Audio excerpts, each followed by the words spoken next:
Call the meeting to order. City Council meeting, March 28, 2016. Oh, the life-saving award. You could find your comfortable seat. And we had no closed session, so we're starting. Call to order, please. Councilmember Keener. Here. Councilmember Nyhart. Present. Councilmember Irvin. Present. Mayor Pro Tem O'Neill. Mayor Degree. Present.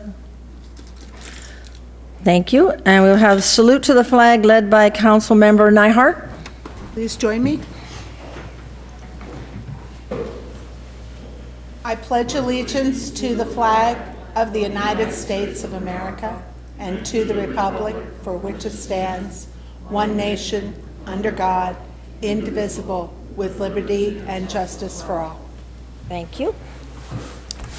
We have special presentations this evening, and I believe is our chief, Dan Steidel, here? We're very, very fortunate to have such a wonderful police force.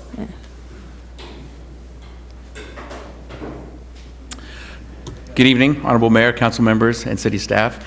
It gives me great pleasure to come before you this evening on a happy occasion to bring good news to you regarding one of my staff who was responsible for taking part in saving a life of a baby back in November 2015. So I'd like to start by calling forward Corporal William McDonald up front here with me.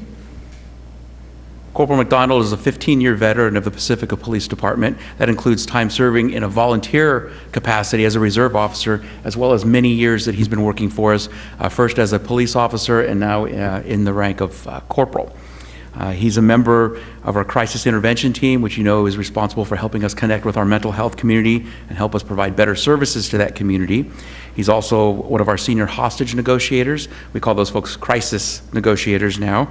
He's also a seasoned instructor, works for our department in the capacity of a CPR instructor, an automated external defibrillator or AED instructor, and a first aid instructor. Trains all of our staff, both sworn and non-sworn, in the use of first aid, CPR, and that device. He's also a field training officer responsible for training our new recruits and helping us in making a determination into whether we're hiring the right people and the type of people that can continue on in the career in law enforcement and should be part of our force. He's also one of our senior gang task force members. He helps us with some of the issues that we have in town when it comes to gang activity. We also regularly send him out as part of the county gang task force when we deploy officers to work with other gang officers countywide to help work collaboratively to solve some of the gang issues we have in this county. Before I start, Corporal McDonald, is there anybody that you would like to introduce this evening with you? Yeah, I brought my family, my wife. Aww.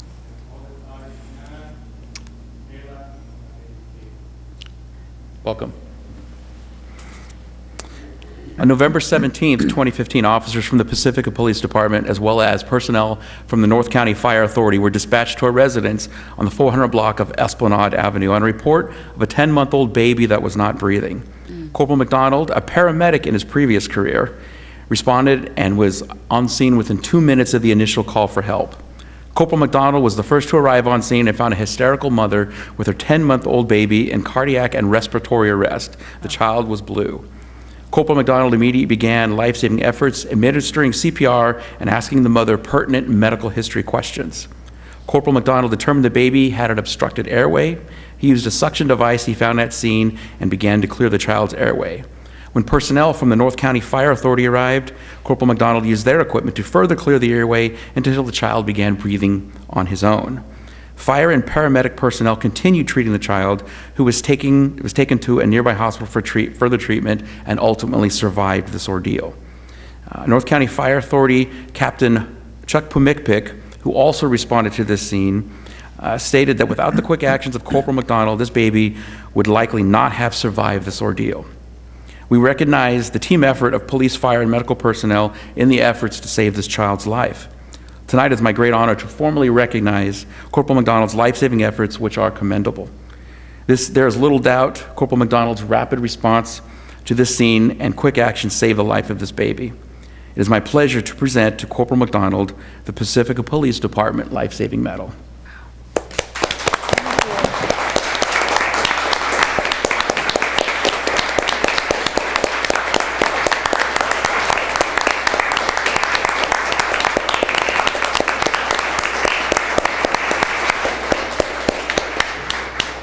now I'll let you have him for a minute. Thank you. We're very proud and very grateful, that's for sure. And your family certainly deserves to be very proud of you. We're very appreciative. Thank you. And whoever that little child and their family is, I mean, those of us who are parents for sure can't imagine, you know, it's very gripping. Do I have some lights, Councilwoman Urban? I'd just like to say it is such a privilege to be able to honor you and to have people like you in our community that can act in these situations and do what you do. I can't express enough my gratitude for all that you do each and every day, and especially on a day like today. So from the bottom of my heart, I just really want to thank you from all community members for serving in the way you do on behalf of Pacifica. Thank you so much. Welcome, ma'am. Councilwoman Nyhart. Well, I just wanted to say you have my utmost gratitude. I think most people learn CPR at some point, and until you've actually had to do it, you don't realize how difficult it is. And as one who has done that, I want to say thank you, because you had a success, and that too is rare. So thank you, and thank you for how you represent our community and our police force, and how much you mean to our community. Thank you. Thank you, ma'am. Mayor Pro Tem O'Neill. I mean, there's not much you can say when you save a life. I mean, it's something that's you saved a treasure. You saved a 10-month-old baby. You saved, and whatever happened, whatever the possibilities are for that baby, you were there, and they happened because of you. And it's really, really appreciative of myself, and I'm sure the rest of the council and the community, for what you have done and what you will be doing in the future, I'm sure.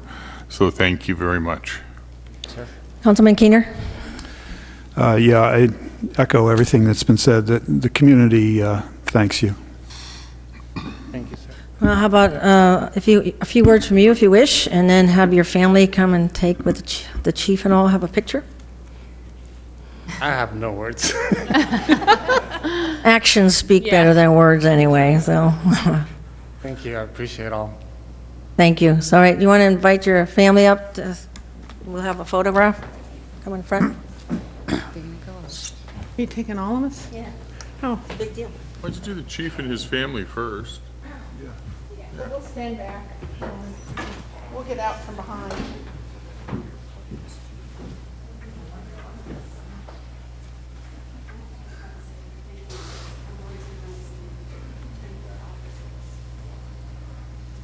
Want to take the family first? Yeah. You guys first. Yeah. You too. Oh, you can do Yeah. it here. And then the big You're on the chief's front here. lines there. Chief.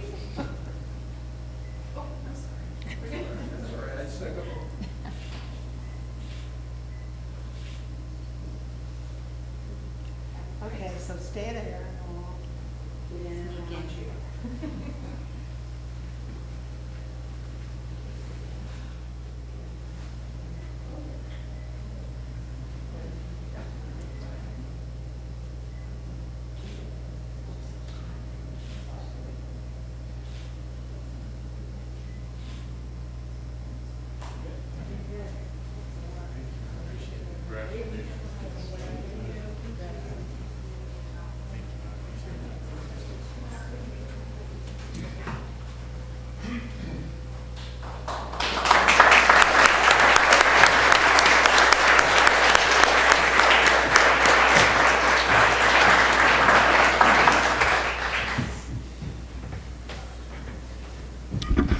And we also want to extend to our police department also gratitude for another very brave officer who apprehended a person that shot two others and missed a bullet himself, and hope that he's recovering well. So thank you, all you officers. We really appreciate your watch yourselves out there, and thank you for caring so much to put yourselves on the line.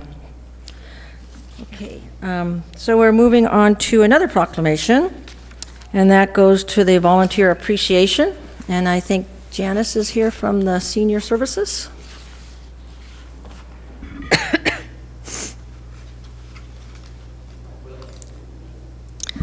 So the City of Pacifica proclaims April 11th to April 15th, 2016 as National Volunteer Appreciation Week. Whereas the City of Pacifica recognizes volunteers as a work of heart, and whereas the citizens of the City of Pacifica benefit from caring individuals who share their time and talents in efforts to help others and sustain this community. Whereas Pacifica Senior Services would like to recognize the volunteers who help the city provide critical programs for our aging and disabled. Whereas their heartfelt services enhance and maintain the quality of life for older adults and those with disabilities and promotes socialization. And whereas their willingness to invest their time, talents, and compassion to help raise funds to support programs and services for our seniors in a shared effort helps to maintain affordable program cost. Whereas their life experiences are shared with others at the senior center, local schools, and many other community facilities. Whereas Pacifica Senior Services and the Pacifica City Council agree to recognize these individuals for their many contributions and accomplishments. Now, therefore, let it be proclaimed that April 11th through 15th, 2016 shall be National Volunteer Recognition Week in the City of Pacifica. Our exceptional volunteers, with their extraordinary hearts, make a difference in sustaining the great community that is Pacifica.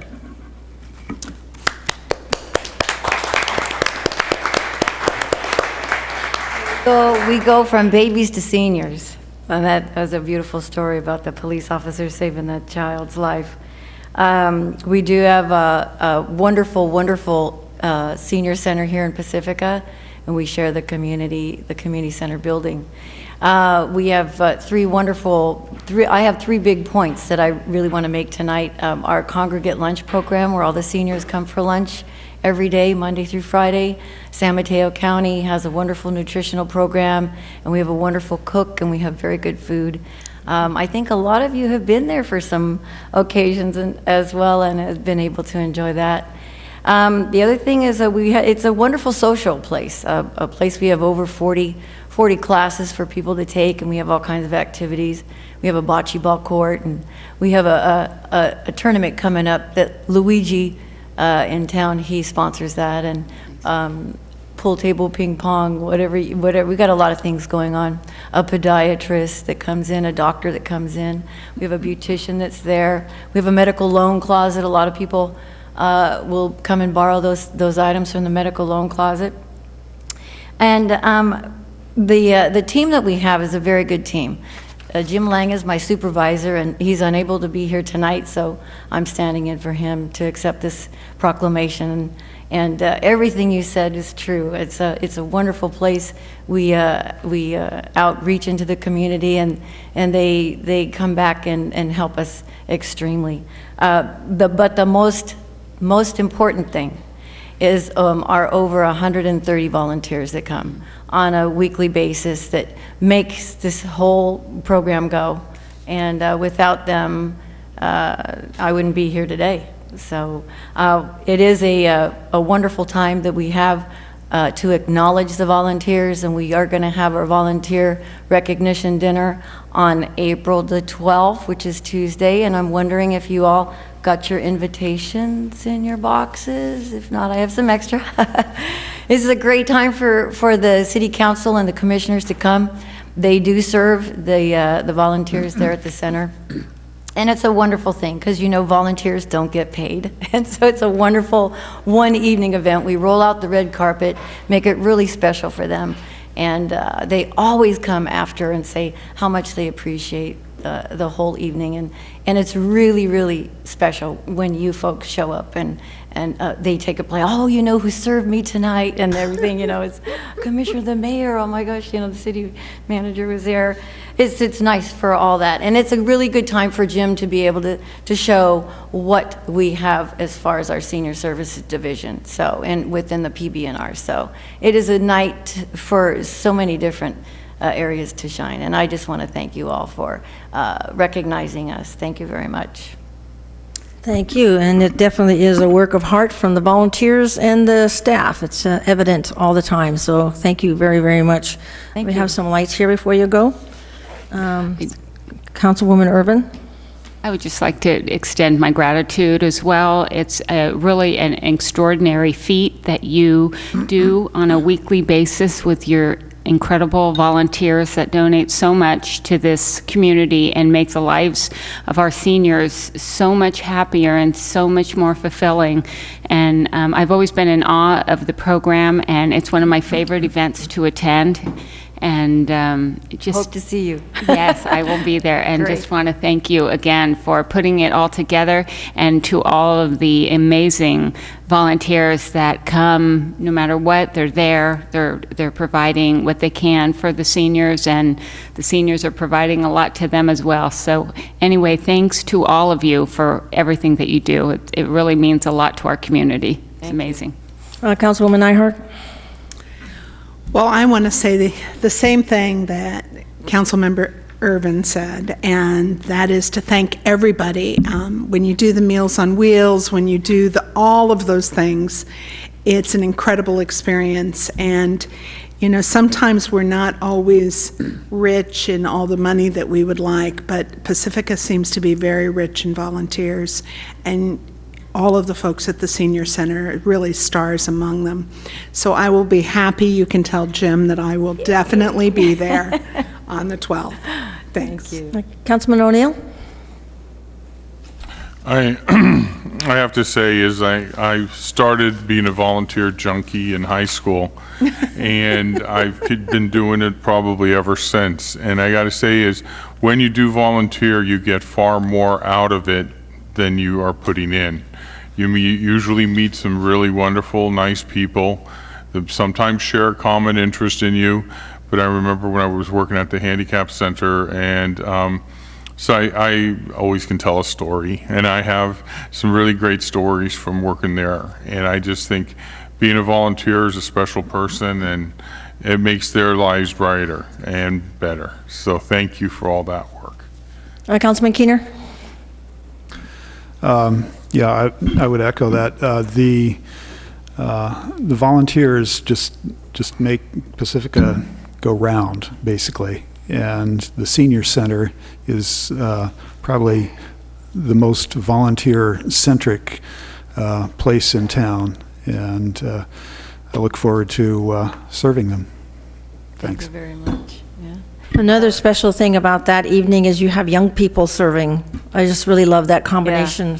It's really That is. great. They're all sitting down, and believe me, during the congregate lunch program, a lot of them are the servers, right? So we tell them, no, sit down, and so you can tell them a lot of times it's just really hard for them to just stay there. They want to get up and help, and we're like, no, we got it. So it's great. We had this new logo called Seniors Matter. It has an ocean wave on it because our senior center is by the ocean, and then there's a little heart there. Little nice. heart there on Oh, there. good. Because I wanted to just, that we had this big circle of input stuff, and I said, we love our seniors, and they know it, and that's why they just keep coming. But we truly love these people. As you mentioned, the Meals on Wheels, and that's another great program to have be checking in the community for those seniors that are homebound. So that's really, that's one of our special spots. Get to Yeah, come I'll up and come get also. this. So, are you map the wallpaper? That's gorgeous. I love that. Nice. Very Thank you nice. again. Thank you. Okay, so consent calendar, I have one pull-off, which is item number 5, and one comment for item number 6. So if the Historical Society, do you want me to vote first, or? No, we can't. No, we need to hear the public. So Sue? could I have Article 6 folks come up right now, historical Hang folks? on, John, won't you?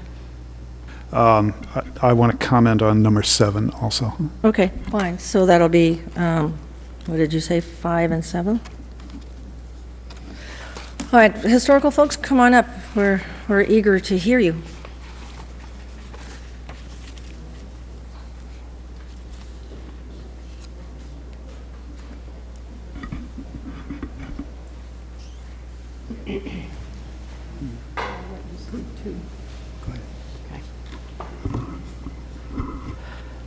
Hi, Kathleen Manning, Pacifica Historical Society. This is a happy occasion as the Pacifica Historical Society finally has a place to put our statue. After so many years, we're feeling at home in our renovated Museum. The statue is an amazing replica of the original Stackpool statue that was at the 1930 fair on Treasure Island, the Golden Gate International Exhibition. This is a historic symbol for our city. Two visionaries made this possible. Saul DeGarda had a dream. He wanted to build an 80-foot replica of the original statue that was destroyed, and he thought this could be the Statue of Liberty of the West Coast. That was his dream. He had participated in the exhibition in the Aquacades, and he was a swimmer, and still, even as an elderly man, he was in fabulous shape. So he had a double affinity. His dream, though, would require a lot of money, so he looked for people to help, and he built two 8-foot replicas of the statue to facilitate interest. And of course, one has been in the lobby down here. And the other one is at City College. And he turned to us for help, and Emperor Frank Winston, who you may remember, took that to heart, and he stepped up. And he agreed to help Sal and help promote the idea and help to raise money. And we sold books and did a few things. We did some videos for the project. However, as we know, the 80-foot statue did not get built. Too soon, both men died, but we can honor their vision, and the statue is going to be a lovely addition at the museum in the main floor. We will have some wonderful displays. We'll create exhibits with artifacts and memorabilia from the Golden Gate Exposition. With a lot of the pictures, there's beautiful, beautiful pictures of the statue from that exposition. And hopefully, we'll certainly have a picture of Sal DeGarda from the Aquacades. Thank you. Thank you. Is there somebody else that wanted to say something? Our president? Thank you, Mayor DeGree, council members. I just want to thank you for considering our request, and I think you'll all be very pleased when you see the statue in the museum. And as I said in my letter to you, it'll allow us to tell the whole story of the original statue and the duplicates. I thank you for that. Thank you very much. Really appreciate all that the Historical Society does, and achieving that museum is fantastic, and following through with this, I guess, international history as well as local history is awesome. Thank you very much. Thank you. Okay, we also had comments for, so we're pulling 5, right? And we're having comments on number 7. 7? 7. Okay, why don't you go ahead with the comment on okay. Okay, so first of all, Lori, when you showed me this list of replacement vehicles, it included a 300,000 plus VACCON, yes. What happened? That's been delayed. We got a price estimate that was higher than we had budgeted. Okay. So we are going back to the drawing board before we bring that to you, figure out where the money's going to come from. Okay. And the second thing, and this is just sort of a shot in the dark, at our congestion management meeting today, a sort of disjointed presentation had opportunities, and I'm not entirely clear exactly when these opportunities are, but for help with purchasing plug-in vehicles, electric vehicles. And so if that would be of assistance, most of these are police vehicles, I think, but one is a waste for wastewater is a sedan, so perhaps. And I would definitely be interested. We are talking about substituting hybrids or electric vehicles in the future. So Okay. you guys please send me whatever information. I'll get that to you. Thank you. Thank you. I just had a... No, go ahead. Sure. I just was wondering if you can comment on what is the age of the vehicles that are being replaced? The average age of the vehicles being replaced is 17 years. So we love the heck out of those vehicles. Right. Wow, that's pretty amazing. It How is. many miles? They may not have had a lot of miles, I'm going but to have it's to just invite Public Works Director up to 17 answer. years for a car is a pretty long time. Through the mayor, Van Ocampo, Director of Public Works, especially for our vehicles, the cars and the pickups, normally they're more than 100,000 miles. Okay, great. We stretch the life out of the vehicles that long. Right. Yeah. Yeah. It's due. Councilman, Mayor Pro Tem O'Neill? I just wanted to clarify, is Fund 10, the gas tax maintenance fund, that's not the street repair fund, correct? We have Or is it? we have a separate street construction fund, but I'll defer to the Assistant City Manager, Lorenzo Hines, who actually prepared the report. Okay, I just wanted to clarify that for Yes. the public. They're separate funds. Councilmember Nybhart? Van?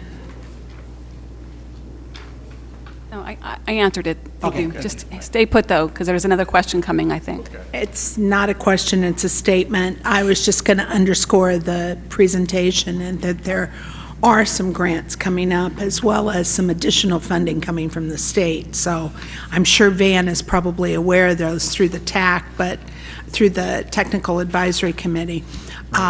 Sorry, speaking in acronyms, but for the City and County Association of Governments, we're very involved in alternative fuel vehicles, so it's one of the many ways that we're decreasing our carbon footprint throughout the county. I think we should be on board, so it'd be good. All right, Van, do you want to make a statement about that we do stagger the purchases? That's correct, Mayor. We do stagger. Right now, we have a fleet of about 115 vehicles and equipment. So if you would consider the amount or the number of vehicles that we are going to replace, we are staggering them. What we have is a vehicle, we have a spreadsheet that notes the types of vehicle, when they were purchased, and when they should be replaced. All right, thank you very much. Okay, so we go back to item 5. We're on consent calendar, and item 5 has been pulled. That's the notice of completion for the collection system rehabilitation and replacement projects. Are we going to vote on the others first, since you pulled that one? What would you like me to do, Matthew? Sure. Yeah, I would advise that you do vote on the balance of the consent calendar and then take up item 5. Okay. All right, so we're voting on items 1 through 8, taking out item 5. Need a motion? So I move approval. That's what my light's on for. Paying attention. Move approval of the consent calendar. Second. Second minus item 5. Right. And that passes 5-0, so we will go back to the consent item number 5, the notice of completion of the collection system rehabilitation and replacement project, Phase 1. Yeah, so not long after it was, this project was actually completed on the ground, a fellow volunteer at the Harvest Baskets at the American Legion, so he's a member of the American Legion, complained to me about the unevenness of the pavement in the patches. And so I went out and drove around the whole area, and I agreed with him. You know, the streets are bad, but the patches, in my opinion, were made the situation a lot worse. And they're worse than, you know, sort of the everyday patches that that have to be made when people repair their sewer laterals elsewhere in town. Those are usually pretty smooth. These were worse. So, so I'm going to vote against this on that basis. That's all. So could we have anybody say something about the patches? Please, come up to the podium. Yeah. Yeah. Yeah, this is Lori Garvin, Interim Director of Wastewater. That issue has been raised. We've made a note of it, and we are working on finalizing plans for the future projects, and that issue definitely will be addressed. We'll be looking to include that in the design to make sure that the final pavement cover is in better shape than what we may have seen on a previous project. And do you have an estimate you. of time on that? We're looking to complete the final design in the next few months and then hopefully get it out to bid this summer, get it completed before the next rainy season. Do you have a Director follow-up? Gervin is talking about future projects. Yeah, This I'm project talking about is tonight. not what she was referring to. This project, we are pretty much stuck with what we have. It does meet standards that we have in place. We would not be recommending the notice of completion and retention of the remaining money if it wasn't. But I certainly understand the issues that you're raising. And I don't know if Public Works Director wants to comment about the status of the paving, but nothing to add? Don't blame it. Like what Director Gervin is saying, there are some bumps, and we'll try to address that with the next paving project. If we were going to cover this street, that's the only way that we can cover that for now. But rest assured, in the next projects that we're going to have, when we replace the sewer line, particularly when you replace the main, there's the need to rehook or reconnect all the laterals. That creates the little patches that you see. And so we're going to address that as part of the next project that we're going to have. Great. Can I? Mayor, go ahead. Yeah, just don't run away, Van. Not running away. Just in general, I mean, this is becoming a bigger issue around town because of the condition of our streets, and will continue to become a large issue. What is the process in sort of signing off on projects like these from a street standpoint? I just want you to kind of think about, I got the same call and I'm not particularly happy, but I got it from a different person. He wasn't a veteran. But, there are a number of ways that you address that one. It depends on the matter of construction and the project that you have. For a sewer main replacement project, if the process of replacing it involves pipe bursting, then there is no actual digging of the street. What you do is you just the dig outs occur at the point where the laterals are reconnected to the main. I understand all that. I'm talking about the asphalt on top.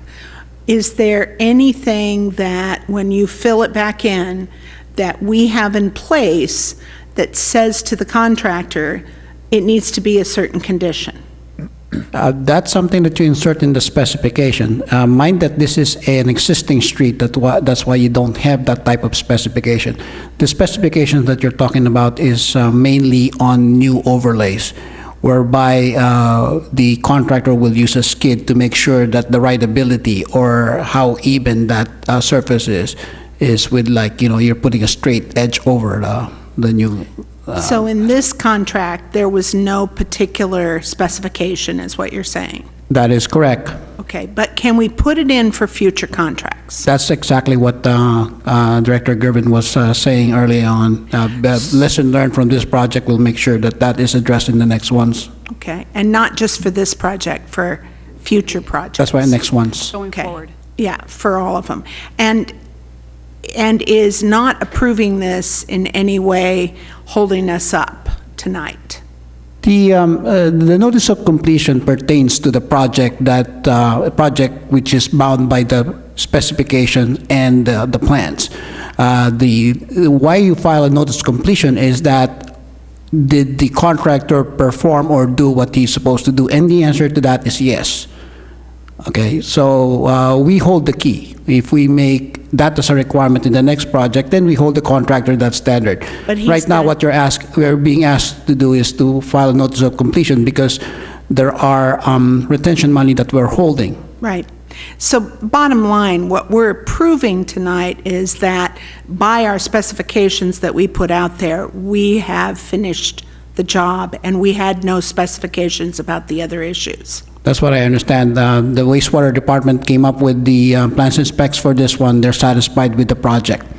So should we vote against it, we're opening ourselves up to libel because they followed the contract. Yes, in fact, there's a certain requirement that after the job is deemed completed by the city, that you need to release that retention. Otherwise, the subcontractors and all those suppliers will be held up. Sorry I'm putting you through this, I know this, but I don't want to confuse the issue of the pavement and the fact that they met the specs and that we're voting on that with the fact that we didn't include this in our specs and we should have as a city. Correct, and that is correct. Okay. All right. Thank you. Councilmember O'Neill? I refresh my memory as to what's the next section of town to get fixed. I think it's Pedro Point, isn't it, or am I correct? Wrong? That's with the wastewater department, so I'll have to turn the mic over to Ms. Griffin. Yes, it's Pedro Point, and also there's some more of Lindamar that will be completed. Okay. Thanks. Okay, well, thank you for bringing that up. I think we all realize that we would like to be a little more picky for sure.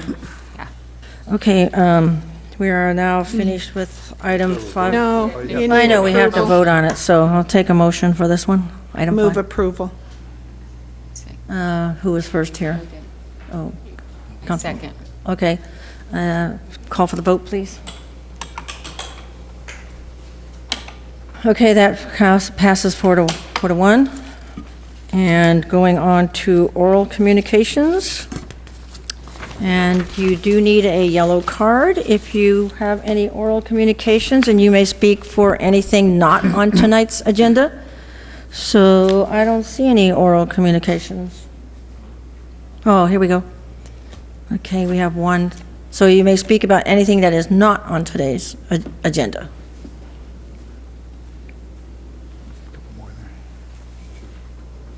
Okay, Dan Stegnick, I hope I say your name finally correct. Oh, never mind, that's for item 11, okay. Good evening, council members. I'm Dan Stegnick. Thank you for hearing me again tonight. I have 3 separate sections of interest we're going to get to here. Number 1 has to do with our pension obligations. Number 1 has to do with conflict of interest and what is allowed and isn't allowed. And number 3 has to do with the sea level rise forum held last week there. At the budget conference, I didn't hear anybody ask, how much interest are we paying on our pension obligations? Over a month ago, I emailed the city asking that. No one seems to have any idea. If we do know, we need to state it publicly. We have to record it. We have to have some idea how much money we're paying on interest on our pension obligations. It's completely fiscally irresponsible not to do so. I'm a little disappointed Michelle Kenyon isn't here today because my statements have to do with legal advice concerning conflict of interest. If you have a financial conflict of interest, you cannot vote on the item. You cannot be on the dais on the item. You cannot be in the room on the item. I think that council needs a refresher on conflicts of interest because we had something happen last week that the state is advised violates conflict of interest law. Number 3, the Sea Level Rise Forum last week. Very interesting. I didn't see anybody here. I guess the mayor was there, but I didn't see anybody else there. They actually talked about the same thing the county did. Their maps almost matched exactly. It wasn't my question, but the state's expert on the littoral cell sea level rise was asked about the library situation. His exact words were, you can build a library there, but you're going to have to put it on stilts so the waves can go under it. Thank you very much. All right, thank you. Is there anybody else? Seeing no one, we'll close oral communications and go on to council communications. Everybody ring your bells. Anybody? Nobody? Council communication? Sure. Councilwoman Nyhart? Yeah, I have a couple of things. But first I'd like to address something. Can we do that? Are you asking in regards to the comments that were just made? Yes. The issues that aren't agendized tonight, we really can't get into in any depth. Okay. Passing responses would be okay, but further discussion really isn't agendized. I just wanted to make sure that we had just address that at some point, because one thing is we talked about being clear about what an item's about, and in my case tonight, I'm going to leave before the last item on the agenda, and usually that has been the case. So I just want to make sure you're aware of that as the sit-in attorney. I am aware. Thank you. Okay. So for, because we presented that as a budget item, that became an issue. Anyway, for council in general, first off, I want to remind you, I've been asked to remind you, and I assume our mayor is our representative again, but if not, ABAG General Assembly in April is going to be a lot of discussion and probably some voting on MTC ABAG and what's going to happen with that merger. Metropolitan Transportation Commission, and I'm a San Mateo County city representative for the Association of Bay Area Governments, just to fill you all in. We have a General Assembly in which every April in which there is voting on a variety of things, and all 101 cities have a vote. So I want to make sure that we're there, because the controversy around the merger or potential merger of Metropolitan Transportation Commission and the Association of Bay Area Governments really takes a very large, primarily transportation-focused organization and merges it with the group that has been doing planning on housing and all kinds of things and puts them under the same governments, potentially. There's a lot of work that has gone in, and I would encourage whoever goes to read the ABAG website, Association of Bay Area Governments, because there's updates about each aspect of the merger and the discussions that have gone on. So I just would make sure that people address that. The other thing from the Association of Bay Area Governments, because they are the primary sponsors of the San Francisco Bay Trail, you might want to know that there is a new card deck out for all the trails around the bay, plus our commute issues, and it's really incredibly handy. You can get that from the Association of Bay Area Governments, and it's I've already started kind of poking into it, and the Bay Trail is amazing, and you can get all the smaller pieces, and you can take just a card with you and do your hiking and that sort of thing. It also has commute issues in there.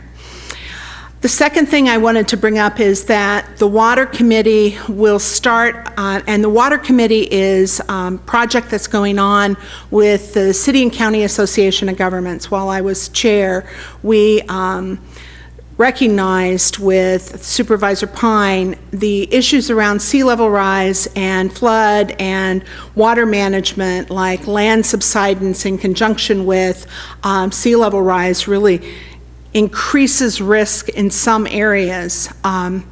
In that case, we've been doing a great deal of research as a committee. We formed a subcommittee of the City and County Association of Governments, and I happen to be chair of that committee, and we are going to be making recommendations about how we can address this county-wide. And because it's such a cross-jurisdictional issue, the governance is the most important part. And so we're going to start our deliberations a week from Wednesday evening. We'll be meeting at the, the address is posted, it's Bovet Road. It's the same place we've been meeting if you're interested. But we'll be starting our deliberations with a kind of person to facilitate our discussions. And this is preliminary. We may go back and need to have more information about a particular thing, but I wanted to share that with people. Also, I hope to see folks at Progress Seminar. There's going to be an amazing number of good presentations there this year. And last but not least, I invite you, while I can't attend, to the retreat for City and County Association of Governments, we have an annual retreat, and at that retreat this year, we're focusing on water and water management, so all the presentations will be on it. It's not really a retreat, it's the same night as our meeting, but they serve you some food and invite in all the city council members and a lot of the agencies and stuff. So it's an opportunity to get more information in those areas. What was the date on that? It's the 14th. And that was 155 Bovet Road? Yeah, I think Yeah. so. I don't I just drive Pretty there. sure it was. Okay. For the Water Committee. The Water Committee meets at 155 Bovet Road, not the other thing. Yeah.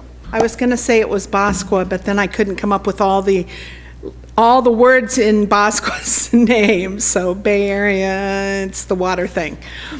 So, Councilman all right. Keener? Yeah, so I attended CMAC today along with Mayor Pro Tem O'Neill, and I mentioned, well, it came up for discussion, a grant opportunity that arose out of that meeting.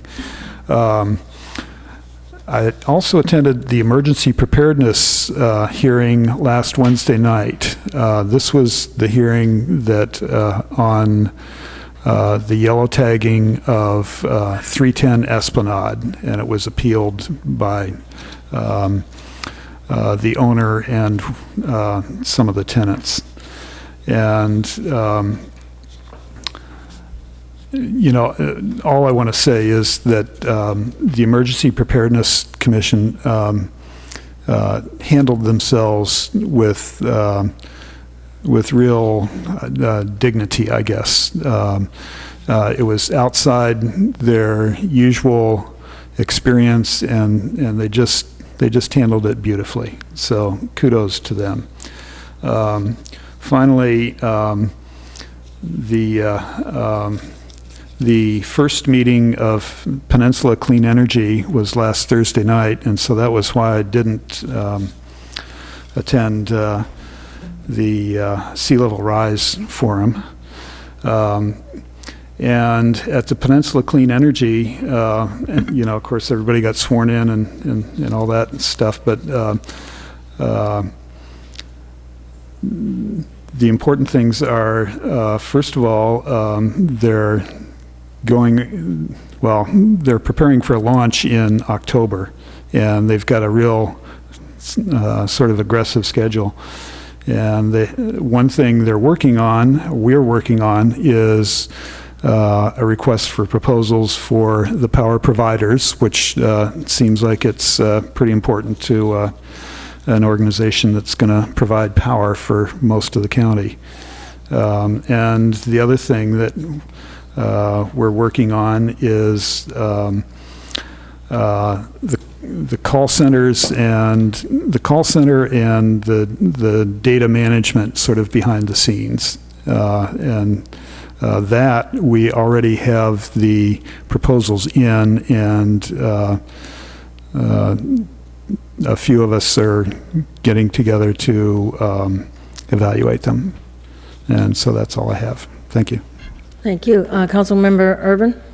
Okay, I spent some of my time interviewing for a new Pacifica School Volunteer director. We unfortunately lost Kathy Abel, who has moved on, but we were fortunate enough to find a wonderful replacement in Patrick Sayers.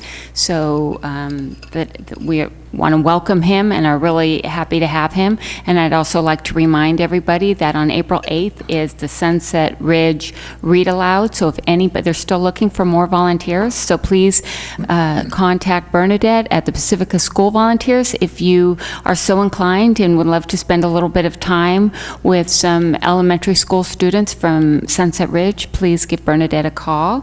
I also spent some of my time with AAUW, American Association of University Women, and we needed to interview some young women to go to a camp at Stanford University. It's called Tech Trek, and we were fortunate enough to find quite a few incredibly talented young women in our community that interviewed. They went through a very rigorous process. They wrote essays and were interviewed by a panel of women from AAUW, and we were fortunate enough to select 2 and possibly 3 young girls. And because there's more girls, I'd rather refrain from naming who was selected, but I would like to congratulate those very special young ladies who have the world in front of them, and it's a true pleasure to be able to provide them with this opportunity as part of the Pacifica branch of AAUW. So I really enjoyed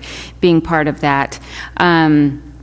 And I'd also just like to remind people, there's an organization, Daly City Youth Health Center in Daly City, and they're having a event on May 5th, Thursday, May 5th, for Spring for Youth. And I bring that out because they do an enormous amount for the young people in Pacifica, as well as in Daly City and in many of the other cities in the Bay Area. So if you're so inclined, I do encourage you to look into attending that event, which goes to benefit counseling services for our youth in Pacifica. And another event that's coming up I received an invitation to was on April 6th, the San Mateo County Office of Sustainability is having a Let's Talk Transportation discussion on reducing traffic congestion. So if you're interested in attending that, I would recommend that you look on the internet for Office of Sustainability, and it will give you all the information for that. A lot of good, informative talks going on that they really are seeking public interest in. And so I encourage you to go if you're interested. What was the date on that? That was on April 6th from 4 to 6. It's in Redwood City. Sorry. Okay, good. Thank you all. I'm sorry. Councilmember O'Neill. I just, kind of as a follow-up to the last meeting, John, did you find out if we would continue to collect our utility users tax under the new plan? Yes, we will. We will, okay. Thank you. No problem. I caught you off guard. I attended the League of Cities presentation last week on the high-speed rail, and it was actually quite interesting in that once the first portion is finished, I guess from Fresno to San Jose will take about an hour and a half, which is really rather impressive. But one part of that I don't think is too good is that all of a sudden makes the affordable housing in the Bay Area Fresno. Because there's a lot of people that sit an hour and a half in 580 right now.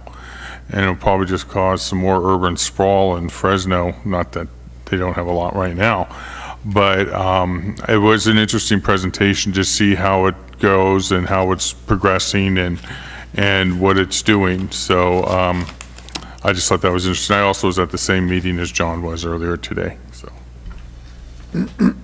Thank you. So the airport, I'm on the airport roundtable, and our subcommittee and our local Pacifica committee that I've pulled together to stay on top of things, we've been meeting nonstop, and I have to say that the rail system is beginning to sound very promising, because it will take away some of the need for airplanes, and that'll be one way of lessening noise. But as you know, we feel that the noise issue in Pacifica for sure, and in other cities in the Bay Area, is a health issue. The Congresswoman Spears' office in our area has been very active, along with the Congresswoman Eshu and far more south. The FAA has actually been showing up. They're coming from Washington, D.C. and Seattle. The more we hear, the more we learn about areas of ability to change and not, but at least they are coming, and we're learning more and more. We're also learning new things that we need to be looking at if we can't get it through the FAA. So I alerted everybody that, you may have heard it on the media on Friday, Uber is now talking about service through helicopters. So that has put us all into, anyone worried about noise, into a panic. There are no ordinances whatsoever. And then I also heard today that international flights, new flights, are starting out of Oakland. So once upon a time it was San Francisco airport that we needed to monitor and worry about, but now it is Oakland, and the FAA obviously has to worry about that for safety of their flights, but it also, and then your smaller airports, so you're having the high-class little jets going from San Carlos and also Half Moon Bay. And so Pacifica is being affected in one way or another in various forms. We are more optimistic. Like I say, there's been numerous meetings. I haven't been able to make every single one, but I've had at least 2 to 3 people from Pacifica at those meetings. And Congresswoman Spear has a pilot that she's hired who I just love having her around. I trust her care for us and her knowledge about flights and things. So we're moving forward, and as our local group meets and pulls together all the information we've been gathering at all of these meetings, we will have another open public session to explain to you what we've learned, and we've learned quite a lot, and different types of things that we can try besides just the FAA. So that has taken a lot of time and will continue to take a lot of time. The sea level rising, I was able to attend. It was very well done. As an educator, I find these things extremely important and would love to see an update once a month, because things are happening, we're learning all the time. And as you know, if you look at the ocean out here, anywhere from Pacifica, it's telling us something. And we need people that are educated about these things to help us out, because we have a lot of thinking and planning to do. Visioning is high on our list. As you know, the council goal session has been expanded, and we will be doing visioning, obviously. We're in May, right? I had it in front of me a few minutes ago. May 21st. And also our Economic Development Committee, which meets once a month, has visioning on its agenda too. So that you're obviously the city of Pacifica, so your thoughts are extremely important. The Devil's Slide shuttle, we realized we really didn't populate that Devil's Slide shuttle, and so we're losing it. However, it's still running.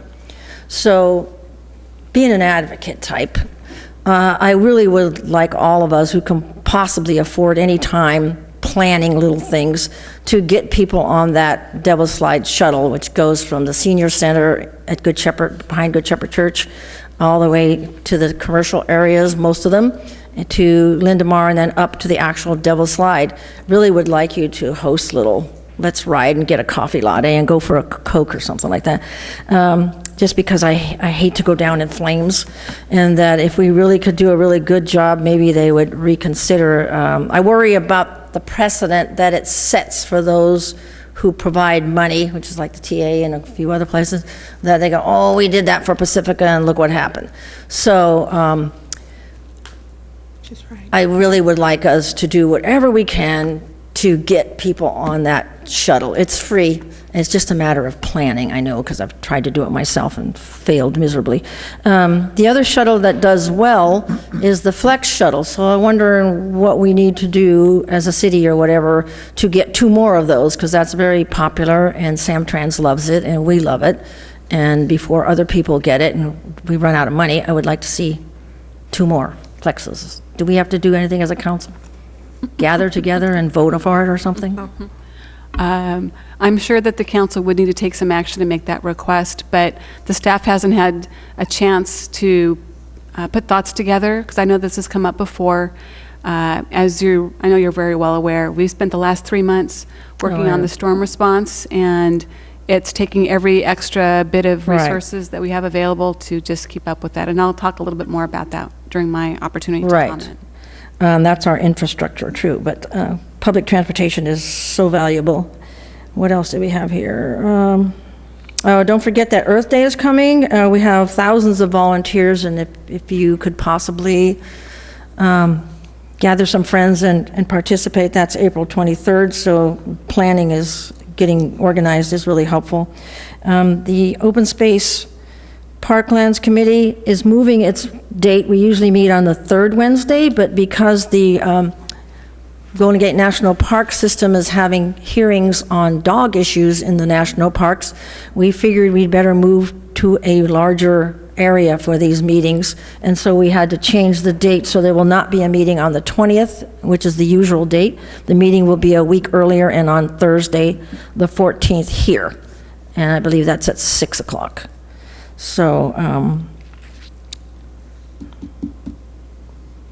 yes. Okay, thank you. I think that's good. Councilwoman Neihardt? No, it's fine. Oh, that's but on no? Thursday, the 14th is the date. It's also the CCAG retreat, just saying. Yeah. Yes, people should ask us whether these are good days or not, but anyway. It's also the PCE board meeting. Which one? The Peninsula Clean Energy Board meeting. Oh, great. Okay, who's going to change their date? That would be nice, anyway.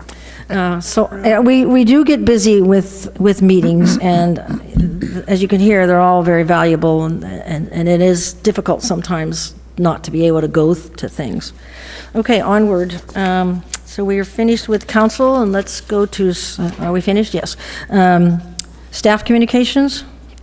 Thank you, Mayor. I just have a few pieces of information I'd like to share.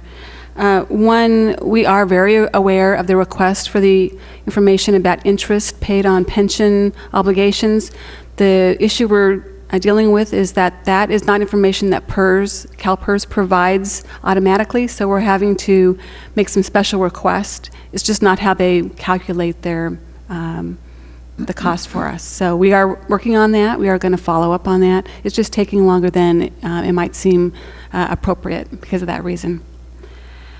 Staff did refresh our memories about the conflict of interest areas. We redistributed maps so we can do our best to help keep you all on the straight and narrow, and wanted to let you know that.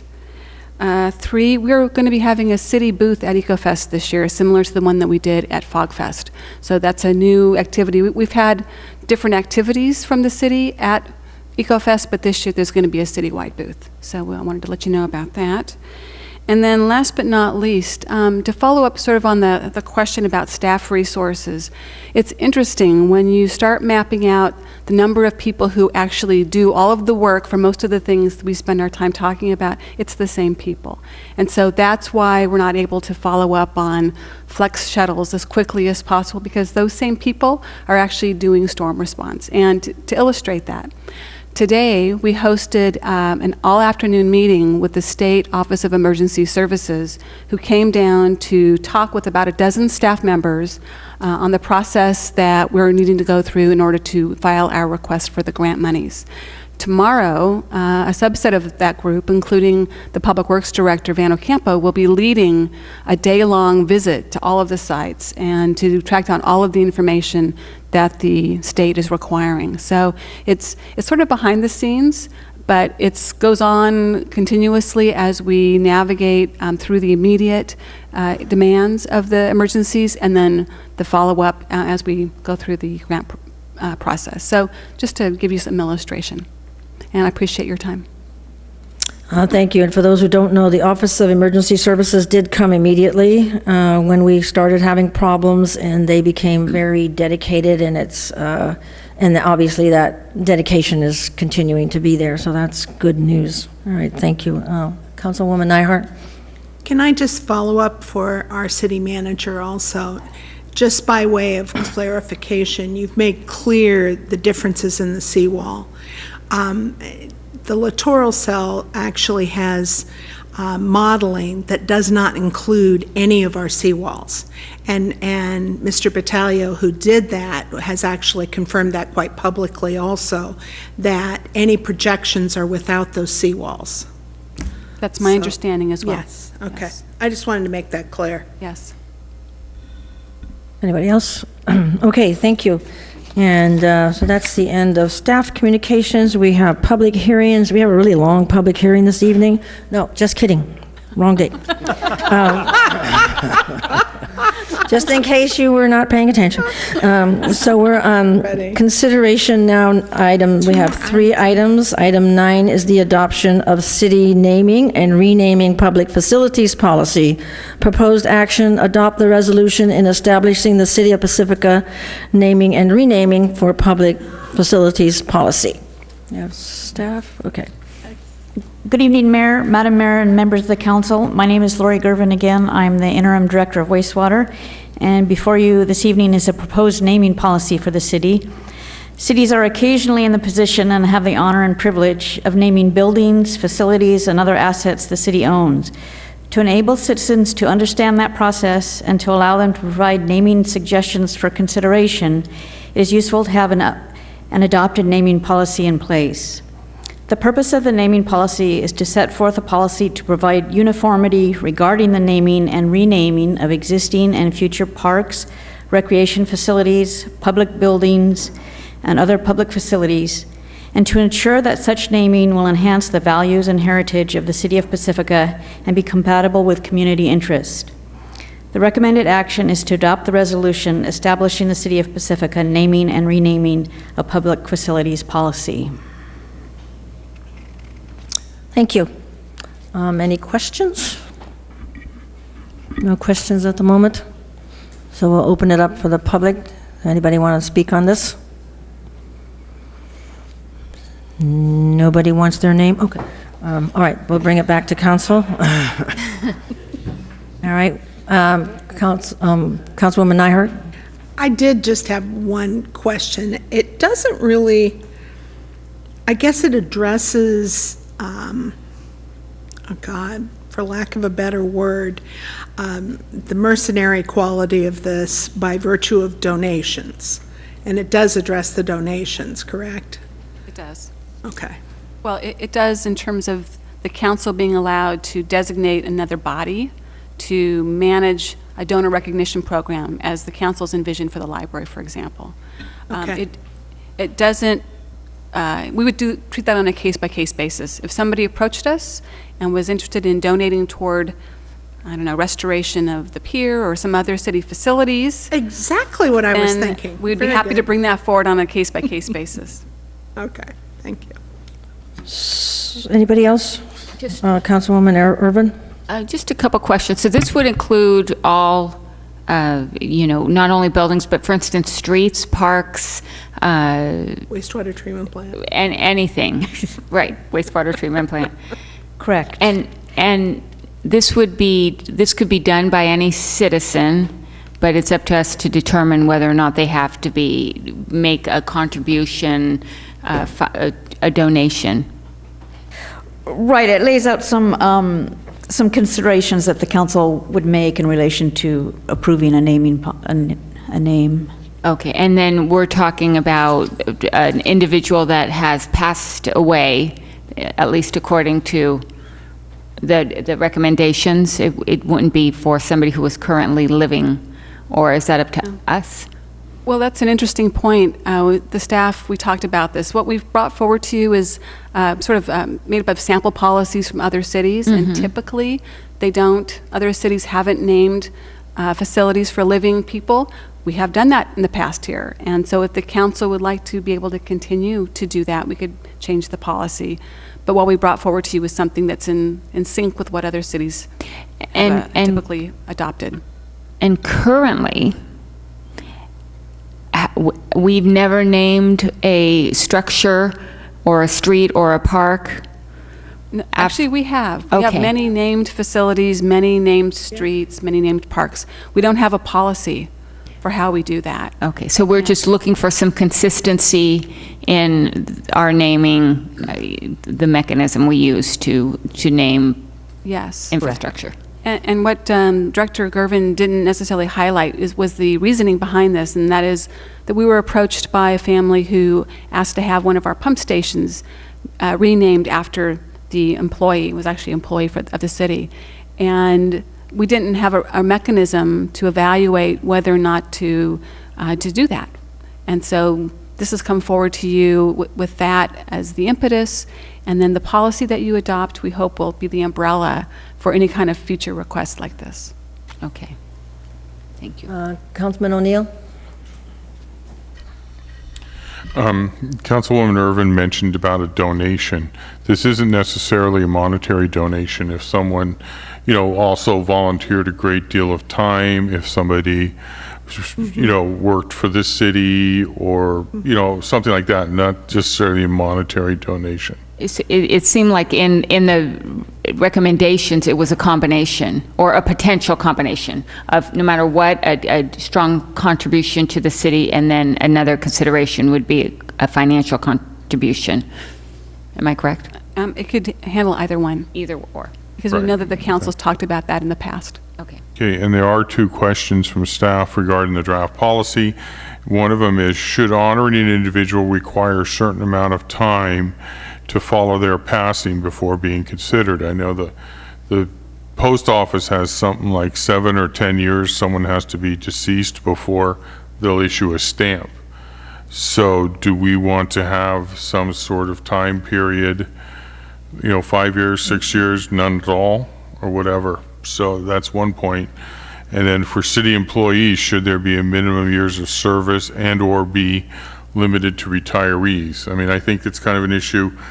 Someone works here for, let's say, 10 years, they quit, and then they go to San Bruno or someplace else. Should we be naming something for someone that's been here 10 years and then going on to work somewhere else? I mean, we have, Ted Merritt actually did retire as chief of police here, and we have Scott Holmes' Way is named after Scott, and he retired, but then he went and he started another career over, so I think it'd be nice to be able to have some actual policy. Mm-hmm. Did you? Woman Nyhart? Yeah, I just wanted to make a couple of comments, and with the Historical Society here, they might have some thoughts even, but we've already done public comment, so share them later. But I just wanted to say that it was incredibly wonderful to be able to honor Bill Drake in Bill Drake Way. And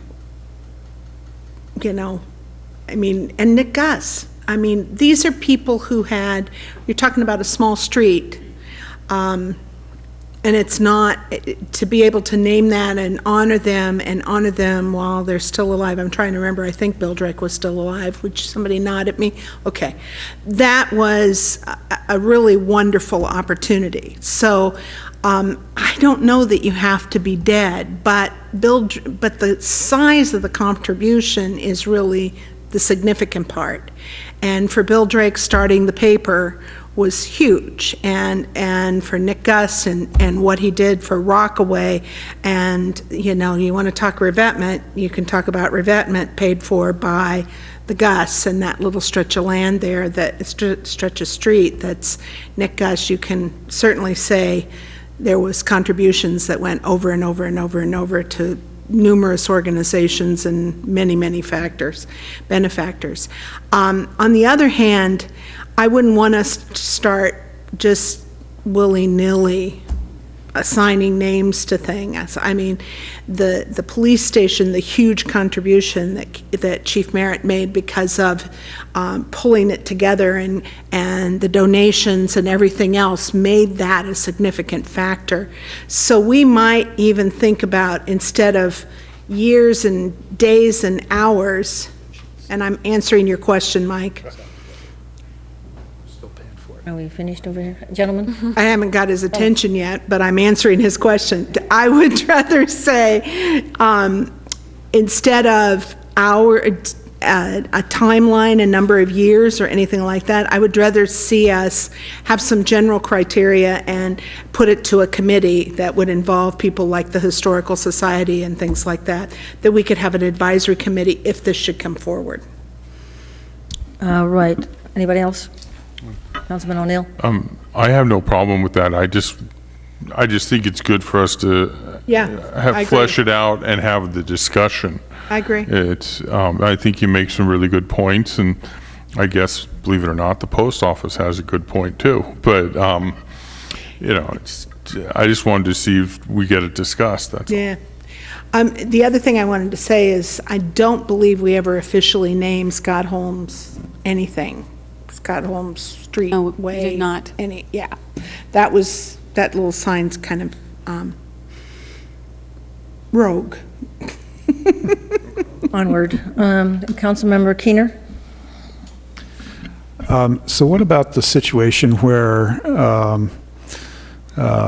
say, a person wants to contribute a large amount of money for the library, okay?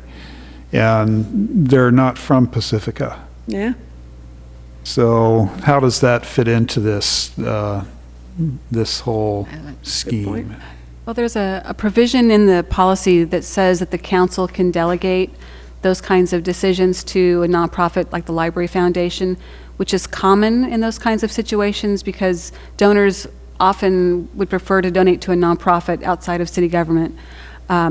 But the council would then designate who that would be for what time period, et cetera. So that's an option. If you didn't want to do that, if you wanted to retain the control over that, then that's at your purview as well. With buildings like libraries, my past experience has been that you actually look at the site and figure out where you might honor donors, and you set different dollar amounts, et cetera. So all of that could be done with the council. You could delegate it. Really, it's up to you. But under naming standards involving a major contribution, the second standard says the honoree has a record of outstanding service to their community. Mm-hmm. That's it. So if it was somebody from outside Pacifica, I don't see how they would be able to meet that. Well, the provision that I'm referring to is under the general policy. It's 2E.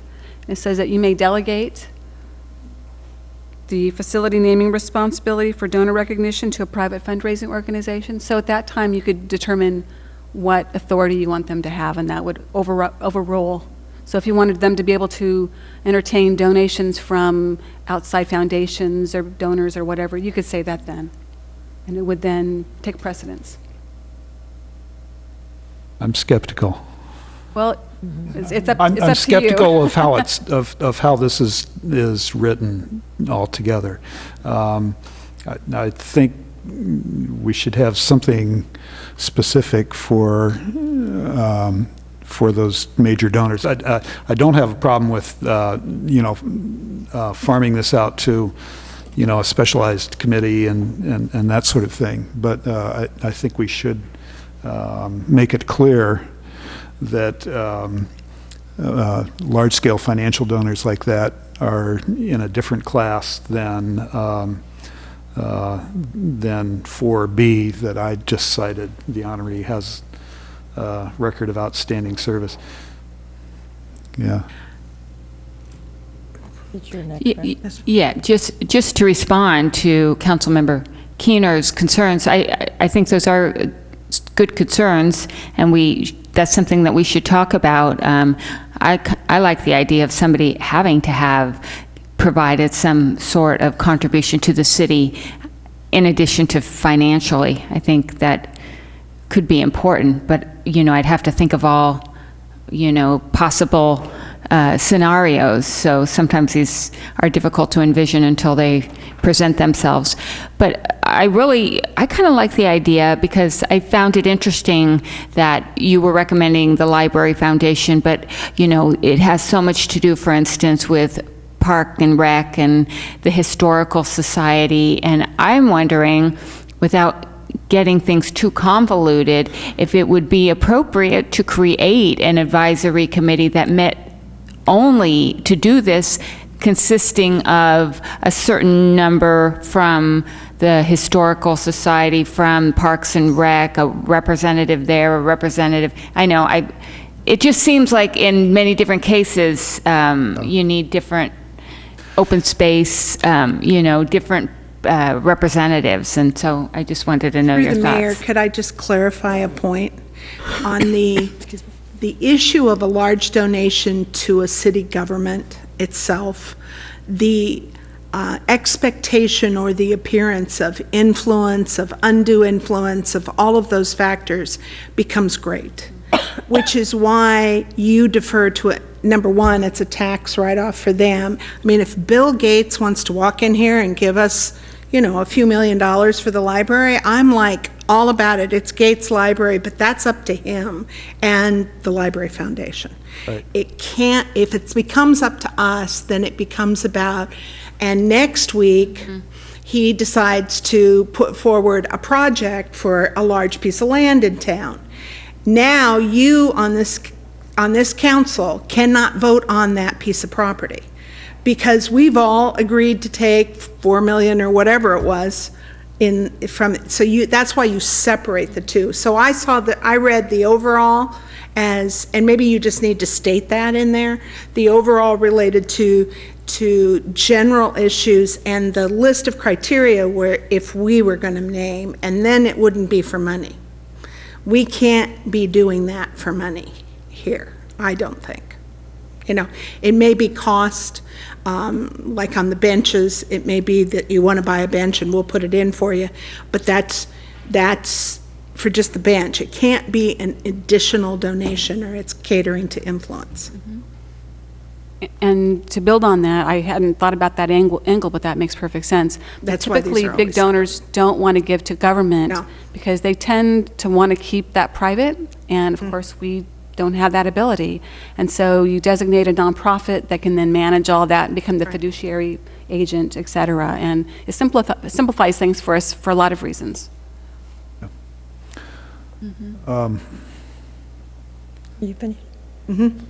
Councilman King? Yeah. Absolutely. We can't be in the position of taking money because, for the reasons Councilmember Neidhart said. But I still think that the language needs to be clarified. I mean, just saying that the city council may delegate facility naming responsibility to a private fundraising organization or whatever, one of our committees, but I think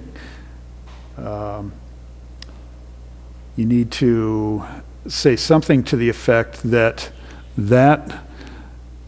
the criteria for somebody that's making a donation to a financial donation are different somehow from the criteria for somebody that has made a service contribution to the city or to some aspect of the city, right?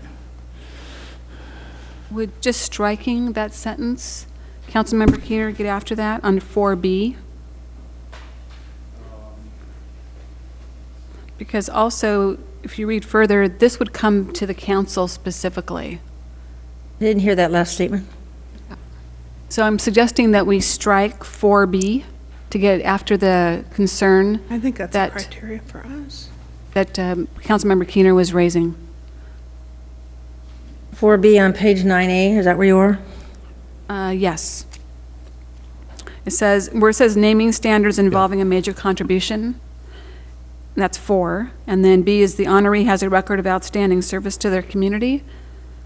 Would striking that sentence then get after what you're raising, Councilmember Keener? Not really. So section 4, I see now as covering all potential donors, and it shouldn't. Okay. Right? I mean, you want, there's two types. There's one type that makes financial contributions and another type that has made service contributions. And so... Might I make a suggestion? Yes, please. So the heading, first of all, naming standards involving a major contribution, I think should probably be changed to a service contribution approved by City Council. Okay. You're on the resolution section, right? Yeah. I'm under number 4, and just the Yeah. heading under number 4. Yeah. And then all of what's below that applies to that. Does that make sense? Because we should only be involved in recognition types of Yes. approvals. We should Right. not be involved in monetary types of approvals. Does that make Yes, sense? I think that does make sense. Okay. Yes. And the last one, the last item underneath that, the number 5, where we get reimbursed for plaques or other costs, is absolutely essential. That's not an additional gift. That's not over and above whatever the public might have. So making sure that we're clear about that.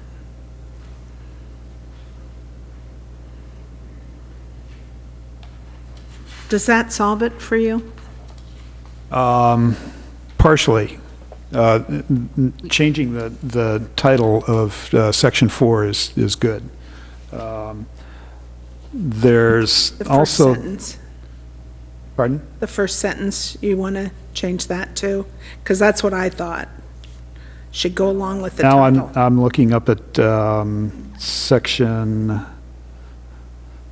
3. No.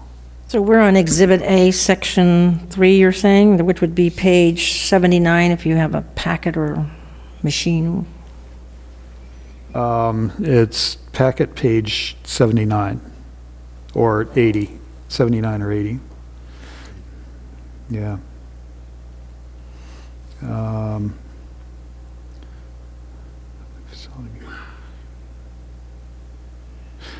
Yes, 3B.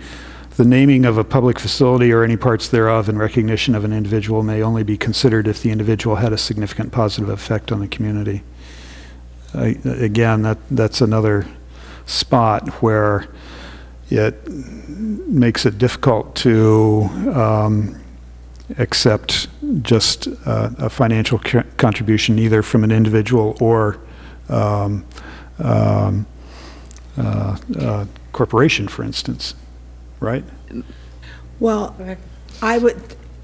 the other way to solve this is by clarifying in the general policy that donations are, and I would go to our legal, am I even on the right track here?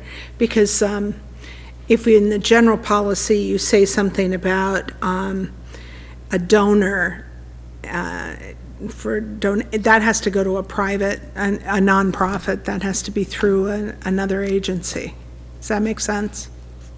It does. I don't think in all cases you necessarily have a legal conflict there so much as just the appearance of or some sort of positional that's conflict. just as bad. You can Understandably, do things with all good intentions, and Understandably, the then council- somebody calls you out on it because you caught it before somebody else did, and still someone can make a big deal out of it. So absolutely. I get it. I think it's prudent to put some I think we should distance between the separate them. council and I do too. fiscal donations.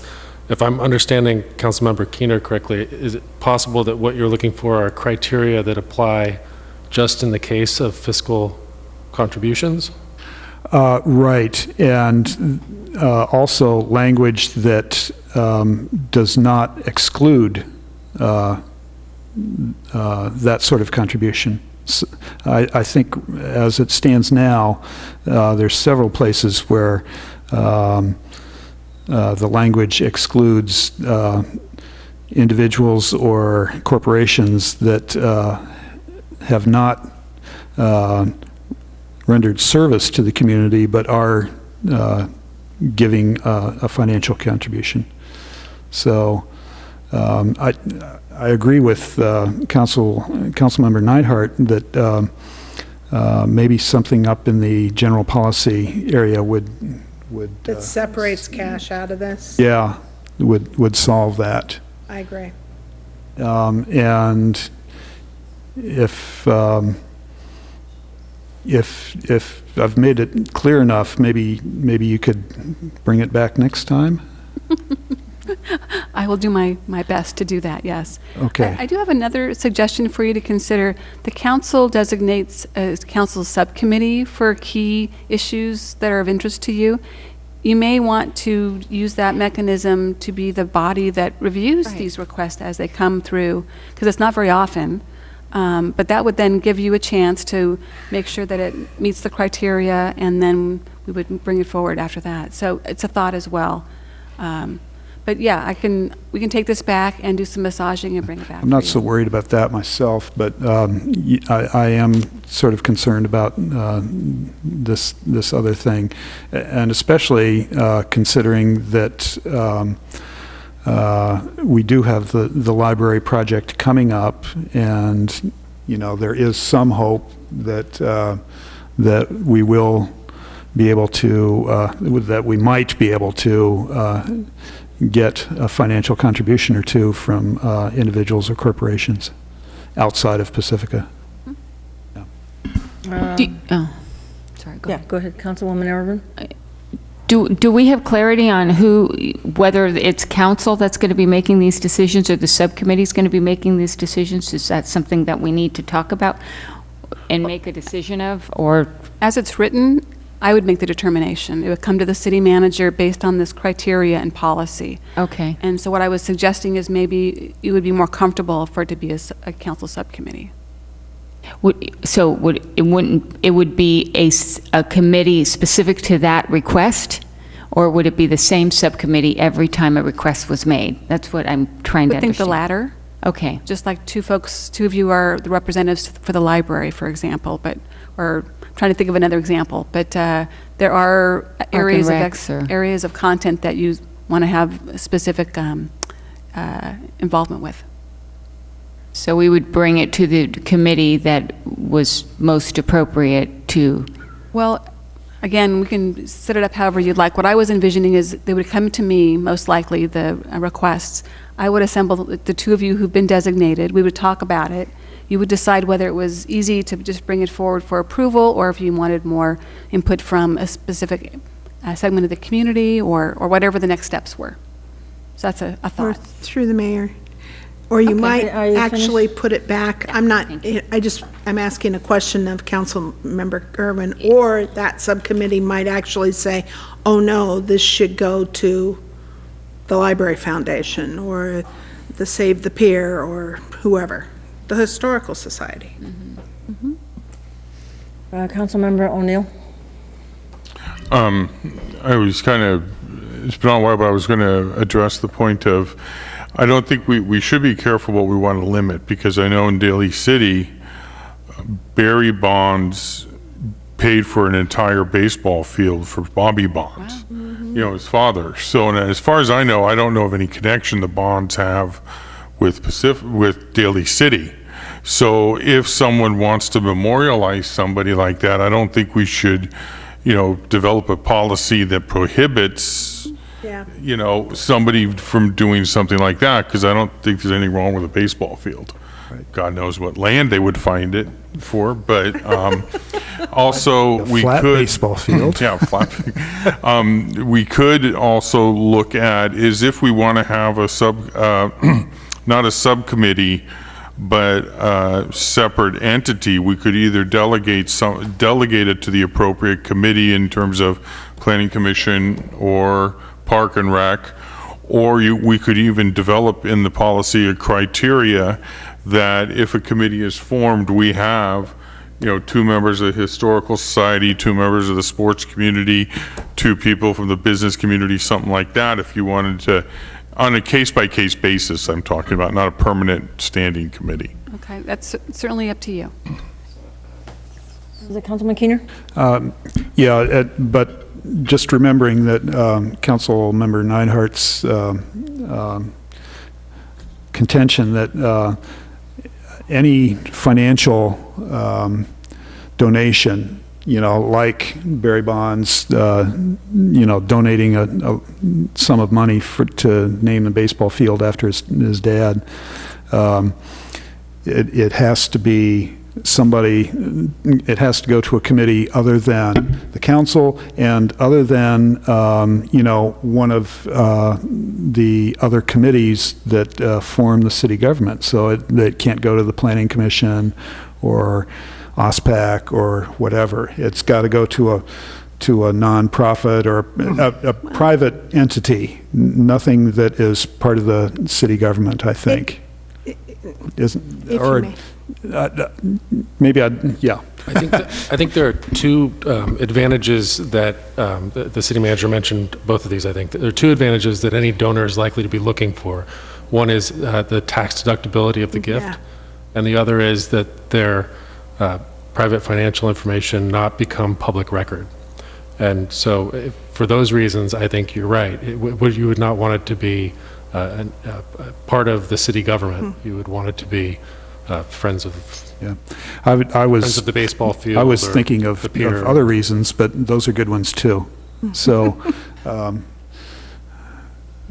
so we've got to grapple with that. So if we have a committee of two, a subcommittee of two of us, somehow, that committee has to be able to refer this, in the case of a financial contribution, to some nonprofit entity or, even a for-profit entity that is outside city government.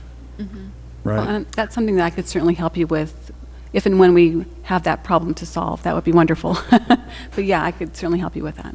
Well, I think, just through the mayor, just to address that point, I think, I'm going to guess that's why most cities designate the city manager to find those people, and that it isn't through us, because then you've got two people that have accepted. It's just the issue of the amount, and then having to do some kind of legislative decision or worse yet, judicial kind of decision with involving that party later.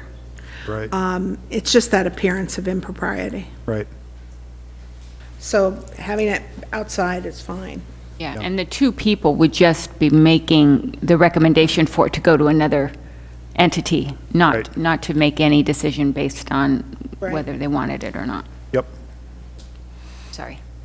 No, okay, so I had some ideas when I came in here, and I'm still not quite sure.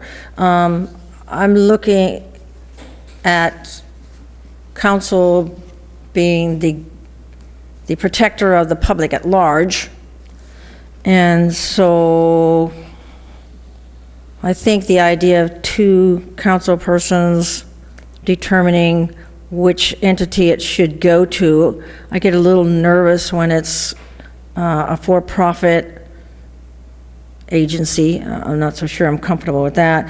Looking at the resolution, I mean, I like the words, and as long as we don't lose those, the words are very protective of the community involvement and the community heritage and the community interest and respect for the community. I would want to make sure that that's paramount.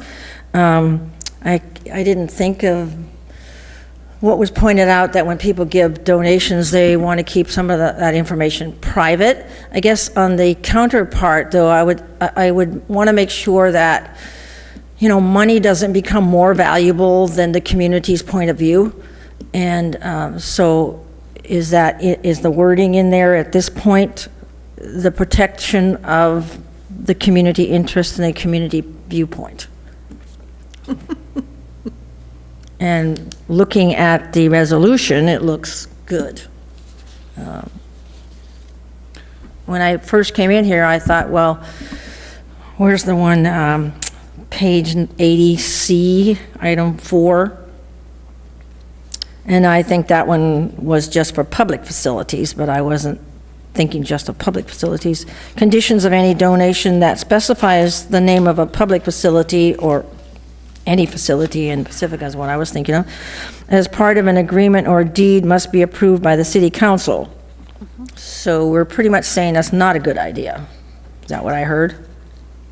Well, After review and by recommendation of the city manager, the city council may delegate its role in this process to a private fundraising organization. That didn't sit too well, but.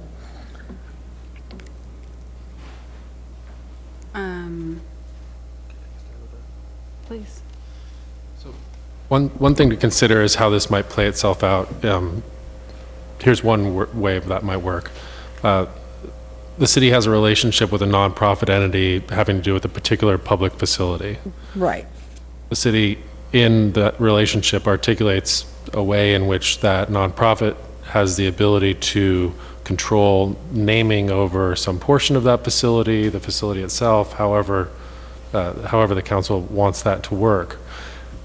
And then the council also lays out criteria by which that nonprofit entity would choose whether or not to apply that name to a particular part of the facility. Okay, so that's what you're going to go away with now and come back with that kind of information. Am I correct in that? I was just suggesting that that's one way that you might be able to have a hand in how that discretion is exercised, although ultimately it wouldn't reside with you. That's in order to not be involved in the decision for purposes of the relationship to the money, you really do have to release your control over the ultimate decision to someone else. You could give them criteria, though, and you could make that criteria fairly rigorous if that was your...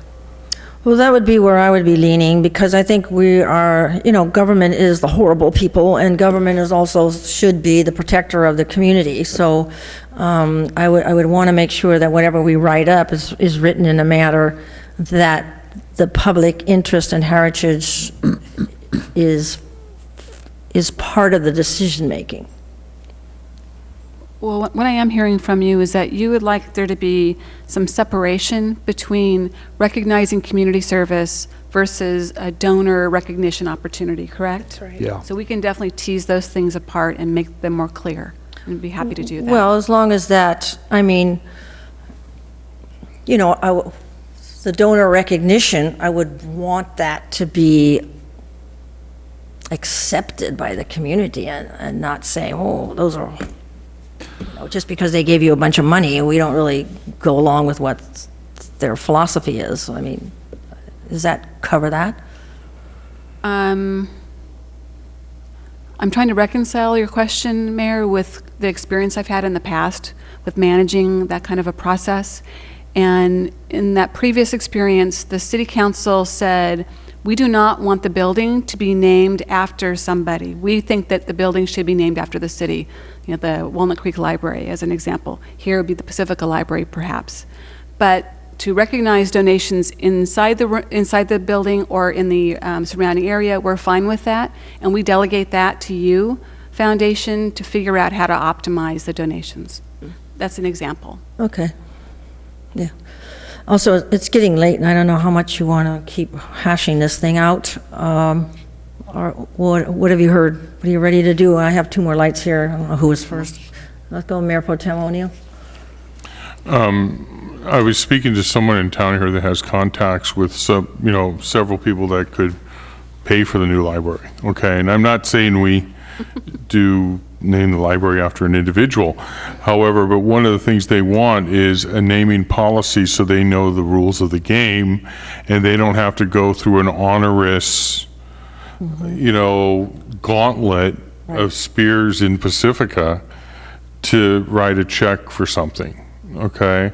And I mean, obviously, private industry, we can't dictate what somebody wants to call their plaza they build or whatever. But I do think we have to be careful that we don't throw so many roadblocks in something. I'm not saying we be a doormat, but we can't throw so many roadblocks into a way that nobody even bothers looking at it because they don't want to go through it. So the gauntlet. So I'm just throwing that out, as an observation. Councilman Keener? Yeah, well said. I think the naming of service contributors is the language for that is already there, and it's the financial contributions, and I think we've hashed it over pretty well, and also had some good contributions from the city attorney. So between you all, you can try and get that other part of it and bring it back to us. Happy to do that. Yeah, and does everybody agree that the resolution itself kind of covers everything in a sane way? It's not objecting to anything, or it's keeping it respectful of the community? Page 77. I'm sorry for interrupting. the appendix that we've been reading from as part of the resolution, I think. Yes. And so that's got to go back for revision. Yeah. Is that this thing you're talking about? Yeah. Okay, it's page 77 is what I'm looking at. Councilwoman Nyhart? I just want to caution us about overthinking a general policy, because each situation is going to come up individually different.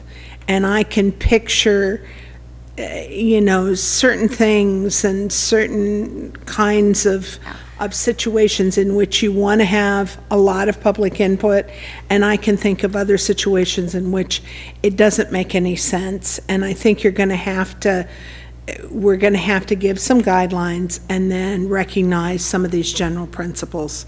And that's what you get. And you cannot over-regulate this, because the possibilities are kind of endless for a family that lived on a block for 100 years, and they want to name that street for a beloved family member. And I can't picture us hashing this out up here, but maybe two council members in the city might come up with a suggestion or a plan, and based on these criteria.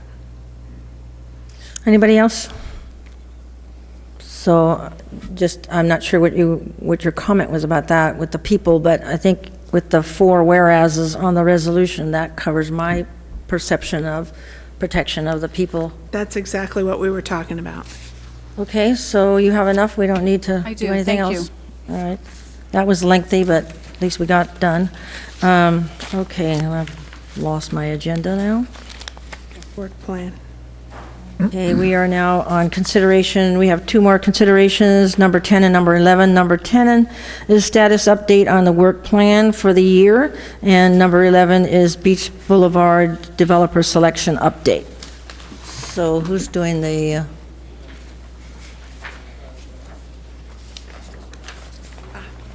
I thought I'd get home before 10. So we're on item number 10. Good evening, Mayor and City Council. The rest of the staff will be joining me up at the staff table, because it takes everybody to make this happen. At your dais, there is a larger version of the work plan. It's the exact same that was in the packet, but this one you might be able to read without a magnifying glass. And there are some extra copies in the back. So if there's anybody in the audience who's interested in following along, there should be some copies back there. I also put a copy of my presentation up at the dais for you as well. And do I have everybody? Oh, good. Dan's coming up. And so before you tonight, this does not require any action on your part. This is an update for you on where we are with the work plan that you all adopted last June. And it's taken longer to bring this forward to you than anticipated, largely because of the storm response we've been involved with in the local emergency. But we're here now, and I'm happy to bring this forward to you tonight. Oh. That's interesting. It seems to be skipping one of my slides. Anyway, this is the most important one.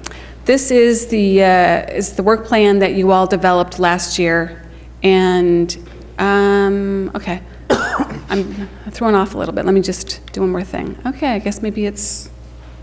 I apologize. It's not matching my notes. Anyway, this is the work plan that you all adopted last June, and it included 20 projects and initiatives.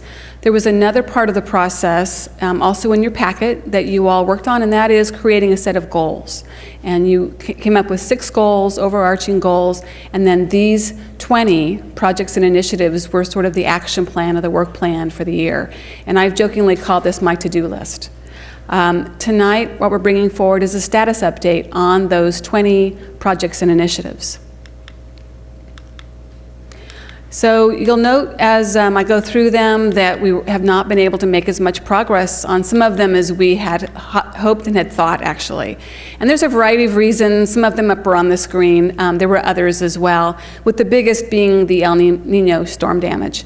And that, since January, that has consumed a lot of our staff resources, staff time to respond to it. But there's a lot of things that happened during the fiscal year that were not anticipated.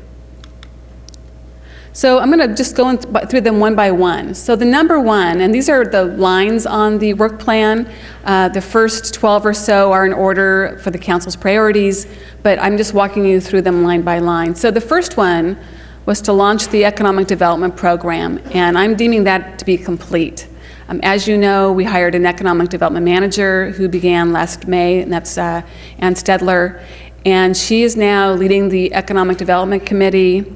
She's building relationships with staff and with the community, with the hotel operators, the Chamber of Commerce, and others. And she's moving projects forward. And you're going to hear more in a few minutes about Beach Boulevard, but you're going to hear a lot more about it at the end of the meeting. And also Palmetto Streetscape and a myriad of others that we've had in the planning stages for some time. Number two was to continue progress on the Palmetto Streetscape. And here we do have that underway. Funding for Phase 1 is in place.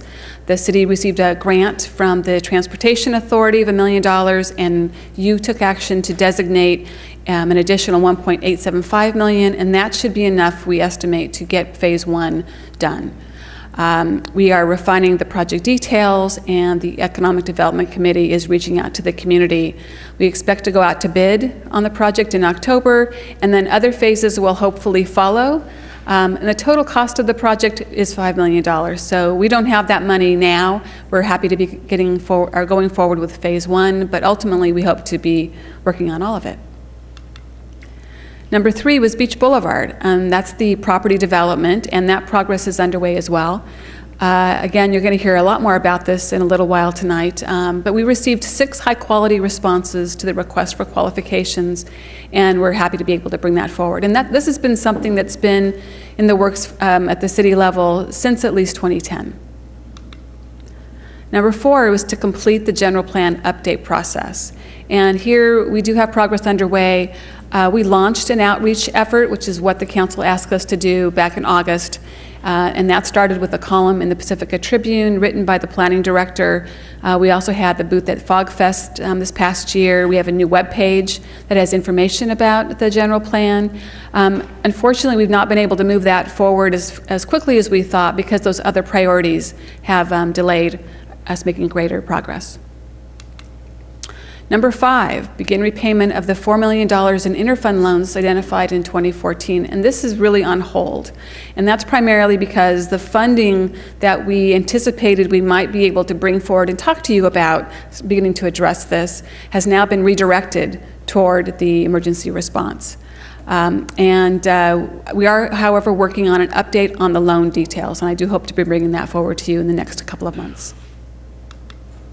Number 6 is to conduct community engagement related to the Highway 1 widening project.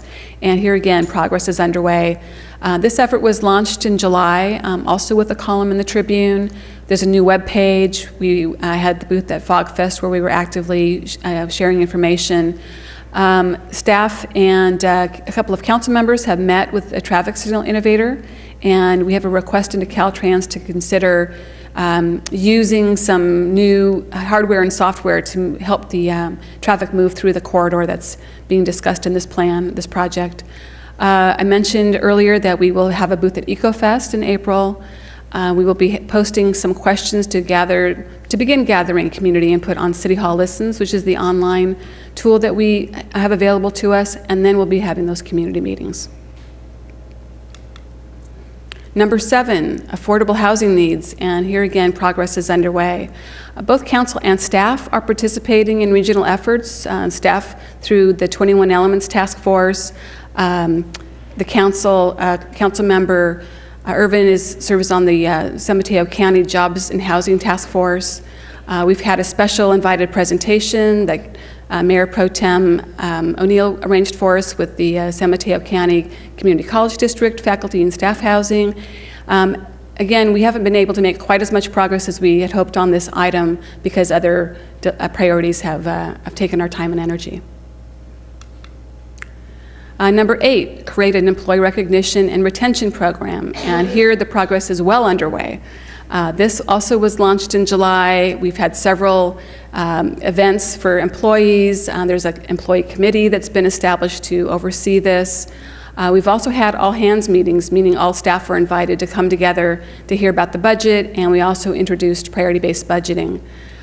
We are gathering data from exit interviews so we can understand better what we can do to retain our good staff, and there is an employee recognition event scheduled for April. So we're well on our way to achieving this, completing this project and this initiative.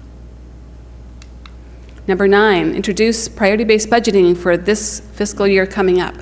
And here, progress has slowed.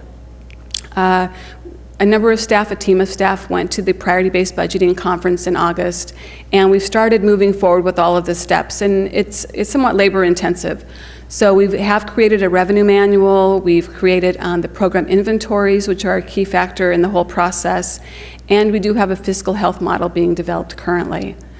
I had scheduled a council presentation from the 2 experts in priority-based budgeting. That had been scheduled for January 25th, and you might remember that was the day that there was so much going on here in terms of the emergency, so I rescheduled that. The reality is that completing that process is not likely to be finished this year. We'll probably get to a point in the process and have to stop and then pick it up this summer and complete it for the next year.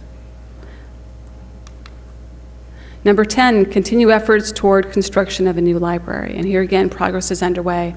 As you're well aware, we're very busy partnering with the San Mateo County Library, the Library Foundation, and the Friends of the Pacifica Libraries on making this come to fruition. There was a notable presentation on November 23rd where we brought a lot of information to the council about what was going on with library planning. And as an outcome of that, a new library webpage has been established, which has lots of great information on it about the city's activities. And the council also took action to establish a library advisory committee. And I believe we're close to making determinations on folks to serve on that committee. Council also approved funding and gave direction to staff to hire a financial consultant, which we've done, a polling firm, and an architect. And all of this in preparation for your consideration of a bond measure for this next November's election. Number 11, work toward raising the pavement condition index. And the PCI, as we refer to it, is just a measure of street condition. There has been a survey underway that is now completed, and we're able to get grant funds for that survey, and the presentation of that survey is scheduled for April 11th. Number 12, conduct a needs assessment for new city facilities, and this one is on hold. I did discover that there's a prior needs assessment that was conducted in 2008 that still looks like we could use it. It still looks, the information hasn't gotten stale. I've reviewed the report, and but further progress is on hold pending completion of other priorities and the emergency response. We just can't get after this as quickly as we would really like to. Number 13, begin to allocate funds to emergency reserve fund. And again, this one is on hold for the same reasons as number 5. Any funds that we could make available to begin to fund the reserve, right now they're designated for the storm response.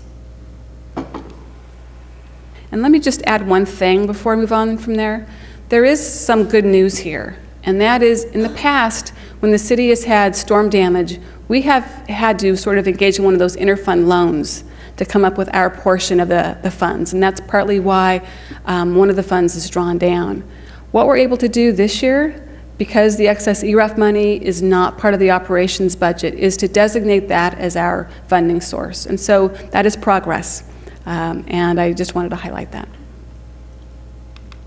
Number 14, work with San Mateo County and other agencies to address sea level rise and water issues. And here again, progress is underway. Here, both staff and council have been actively involved in the major efforts that are underway to respond and to address sea level rise on a regional basis. And there's just some icons up there from the different organizations that are working on this and of which we're a part. So we are part of the county's effort looking at sea level rise and vulnerability assessment. We have been part of the San Francisco Littoral Cell study and contributing to that piece of work. And then CCAG has just designated a water committee that is going to be overseeing all of these efforts. And I'm imagining probably blending together all of the information that's being developed right now to provide some leadership for the future for our county. Number 15, complete and coordinate grant funding for Pedro Point Headlands and Trail. And this is complete. Very happy to say. In November, we took actions to buy the property. Sorry, I'm going on to number 16. To buy the Colt property, and these were pretty intrinsically connected together. We were also able to get grant funds for almost all of the purchase price for the Colt property. That was a huge success and allowed some other things to occur. And in both cases, we're working on transferring the property to San Mateo County, which is what the council gave us direction to do last year. So we're still making progress on that. And this item also was complete. Number 17, continue efforts for the Milagro off-ramp and Manor overpass projects. And here we've had some limited progress. The staff has submitted a grant application last year for a joint project that was unsuccessful. We haven't given up, but at least that round we were unsuccessful. We've developed plans for just the Milagro off-ramp and presented those to Caltrans, and we're waiting for their response. Number 18, the equalization basin. Again, here progress is underway. The construction site is selected, the facility design is underway, and the project's on track to be completed as required in 2018.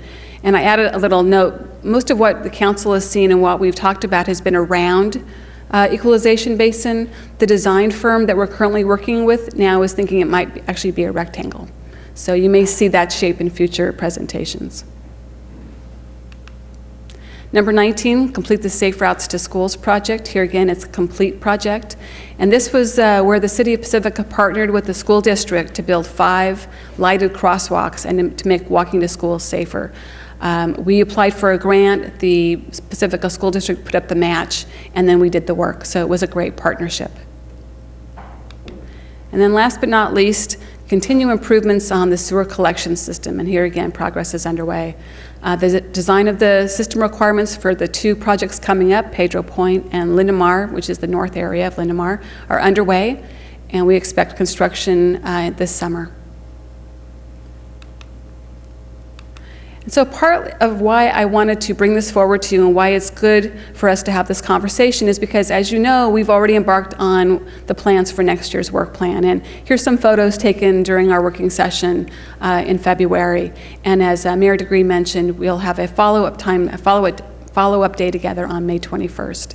And so reflecting on where we are is what we need to do to get ready to talk about where we're going. And so with that, I'll stop and take any questions, and of course the staff is here. They're the experts in each of these projects, and so we'll do our best to answer your questions. Thank you. Councilwoman Nyhart? Yeah, I have just 3, and one is a piece of information. You know, the Association for Bay Area Governments has been, and this is part of where my concern has come, very concerned about housing and affordable housing for some time. So we haven't come close in the Bay to meeting our RENA numbers. We haven't come close to a lot of things. And as that has resulted in continuing to push people further and further into the valley, we have become more and more congested, which is the interface with transportation. So one of the things that ABAG is considering taking on is a housing trust that is region-wide, that is involved in that planning. And we're still looking at it. It's a factor of consideration. It wouldn't be something that impacts any of the county housing trusts. They make that clear going forward, but there's going to be a committee that has been asked to put together to look at it. And I hate to even say this, but I've been asked to serve, and I'm not 100% sure I'm going to. I've got a number of issues I've got to juggle, but it is something that I've been advocating for at ABAG, and I just wanted to make people aware that that piece is moving forward as well. The second issue I'd like to ask a specific question about is related to the trail and the county. And I hope in the process of the county, there will be triggers in the negotiation that precipitate moving forward on the trail, because there'd be no point in buying that if we don't continue to make that happen. So I assume that that will come forward, but, and know that there will probably be funding, and, your next two chairs of the TA, for example, are supervisors, and, there should be a good timing right here if the county takes that over and moves it forward. Is that in the works in that? Public Works Director Ocampo, do you have any information that you could provide? Not at this point, but that's the goal. The goal is to construct that. And the nice thing about it is not only is the city's goal, it's also the county's goal to make sure that that connection is made for our coastal trail, a network of coastal trail that spans from the north to the south to extend all the way to Devil's Light. So that is the intent. Yeah, I know it is of some county members. I have not heard it from the mouths of all. So until I do, I always hold out a certain amount of doubt that other priorities can take over on occasion. So just saying, yeah. And then last but not least, I think the strategy on Milagro, there are some elements that we can improve upon in putting that project forward, and I'm happy to do what I can to assist in that, because there is movement and a lot of change within the bodies that would be reviewing that. Okay. Councilwoman Irvin? Thank you for the staff report. One of the questions I was interested in is your slide, the first slide about unanticipated needs. And I was wondering if you had any estimate of the percentage of time that you had spent on the unanticipated needs, and what would you say is a healthy amount of time that you spend on unanticipated needs? I just want to get a hold on how much to rely on our goals. Good point. Yeah, that's a really good question, and I mean the only estimation that I can offer really just has to. I asked staff when they were preparing one of the appeal reports, for example, planning staff, how long it took them to prepare just the report for an appeal, and the response was 20 hours. Okay. So 20 hours of staff time for one appeal. That's really the only metric that I can offer. In every city, there are going to be unanticipated things that come up. Right. And so by highlighting these, I'm not intending to say that isn't just going to happen. It is going to happen. But I think it's important that the council understand and take them into consideration as we review what we've been able to accomplish, because they certainly do take up the staff time and resources to get after these things. And they're all important. And so that's really the reasoning for highlighting them. But it was considerable. And as I've said before, the El Nino storm response in particular has been really taking a lot of time from staff, a lot of energy and resources. And it also really reflects how much things can change in a year and how many factors affect a city and the entire staff. And I do appreciate the staff for being so flexible and able to manage all of these goals in addition to the unanticipated issues that have come up. One of the other questions I had was about the economic development plan. It says that it's completed, but is it fair to say that that then should no longer be considered on the work plan?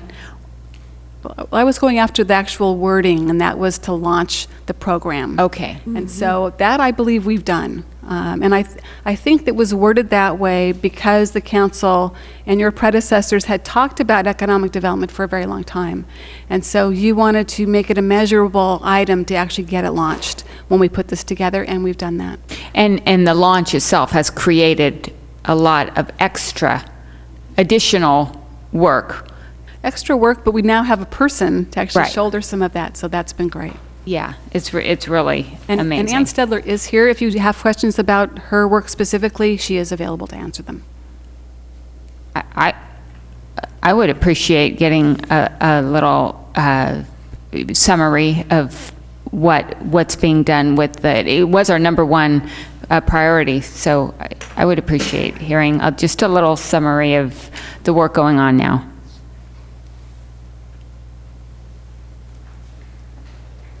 Thank you. As you know, especially those of you who sit on the Economic Development Committee, we've tackled a number of things that weren't necessarily envisioned in launch. So in addition to the things that our city manager just went through in the work plan, we've attempted with the Economic Development Committee to address issues that relate to marketing, to communication of who we are, to identification of resources such as our commercial property and the vacancies in our commercial property, so that we could begin to get information out into the broader regional community about what assets are available for businesses in Pacifica. In addition, we've begun to start putting groups of people together that had like interests. For instance, the interest in possibly doing a marketing effort around weddings in Pacifica. We have wonderful sites. We have tremendous businesses that support the wedding industry, but we've never packaged that. So that's an example of the kind of effort that needs to be addressed and that could have very immediate ripple effects in terms of the success and the increased business of a number of our establishments in town.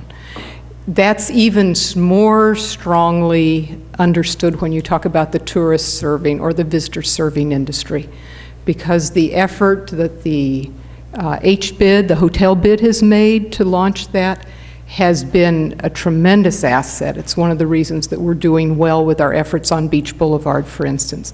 But moving that forward and having it continually keep pace with the hotel market and the changes in the visitor serving industry is very important.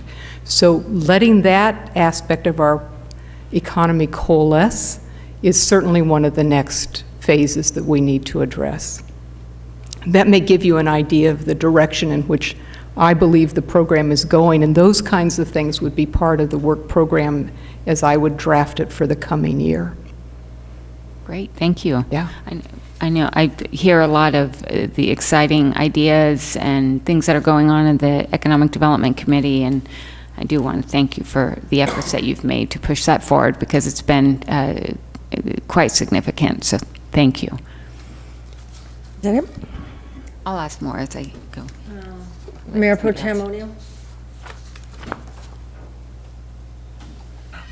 Just a question is, now that the county owns it, the county will be responsible for the switchbacks and the trails and all that stuff, and grant funding and stuff?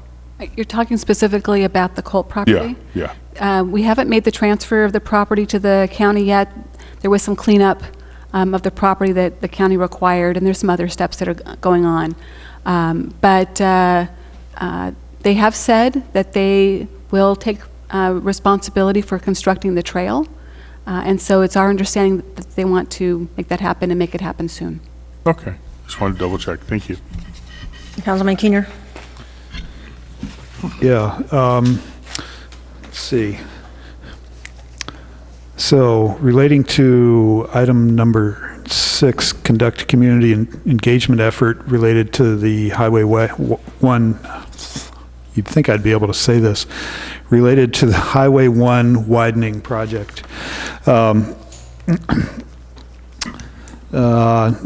Traffic signal timing explored as possible improvement pending response from Caltrans. That is, I assume, the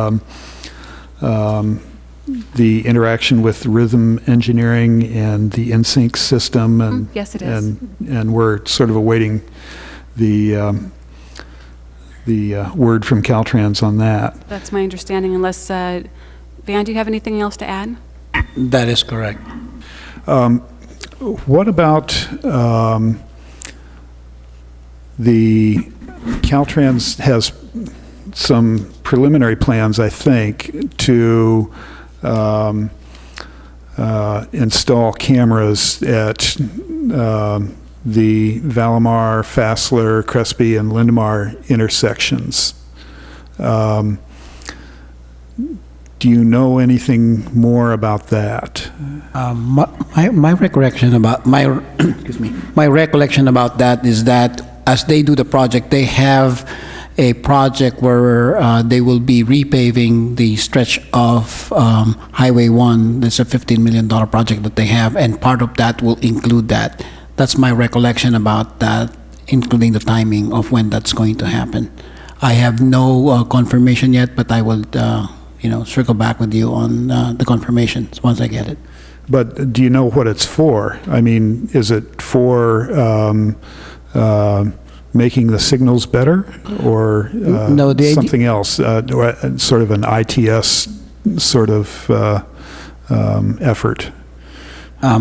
The cameras are going to be monitored. The whole idea of installing cameras is so that the people at Oakland can monitor the movement of the traffic through.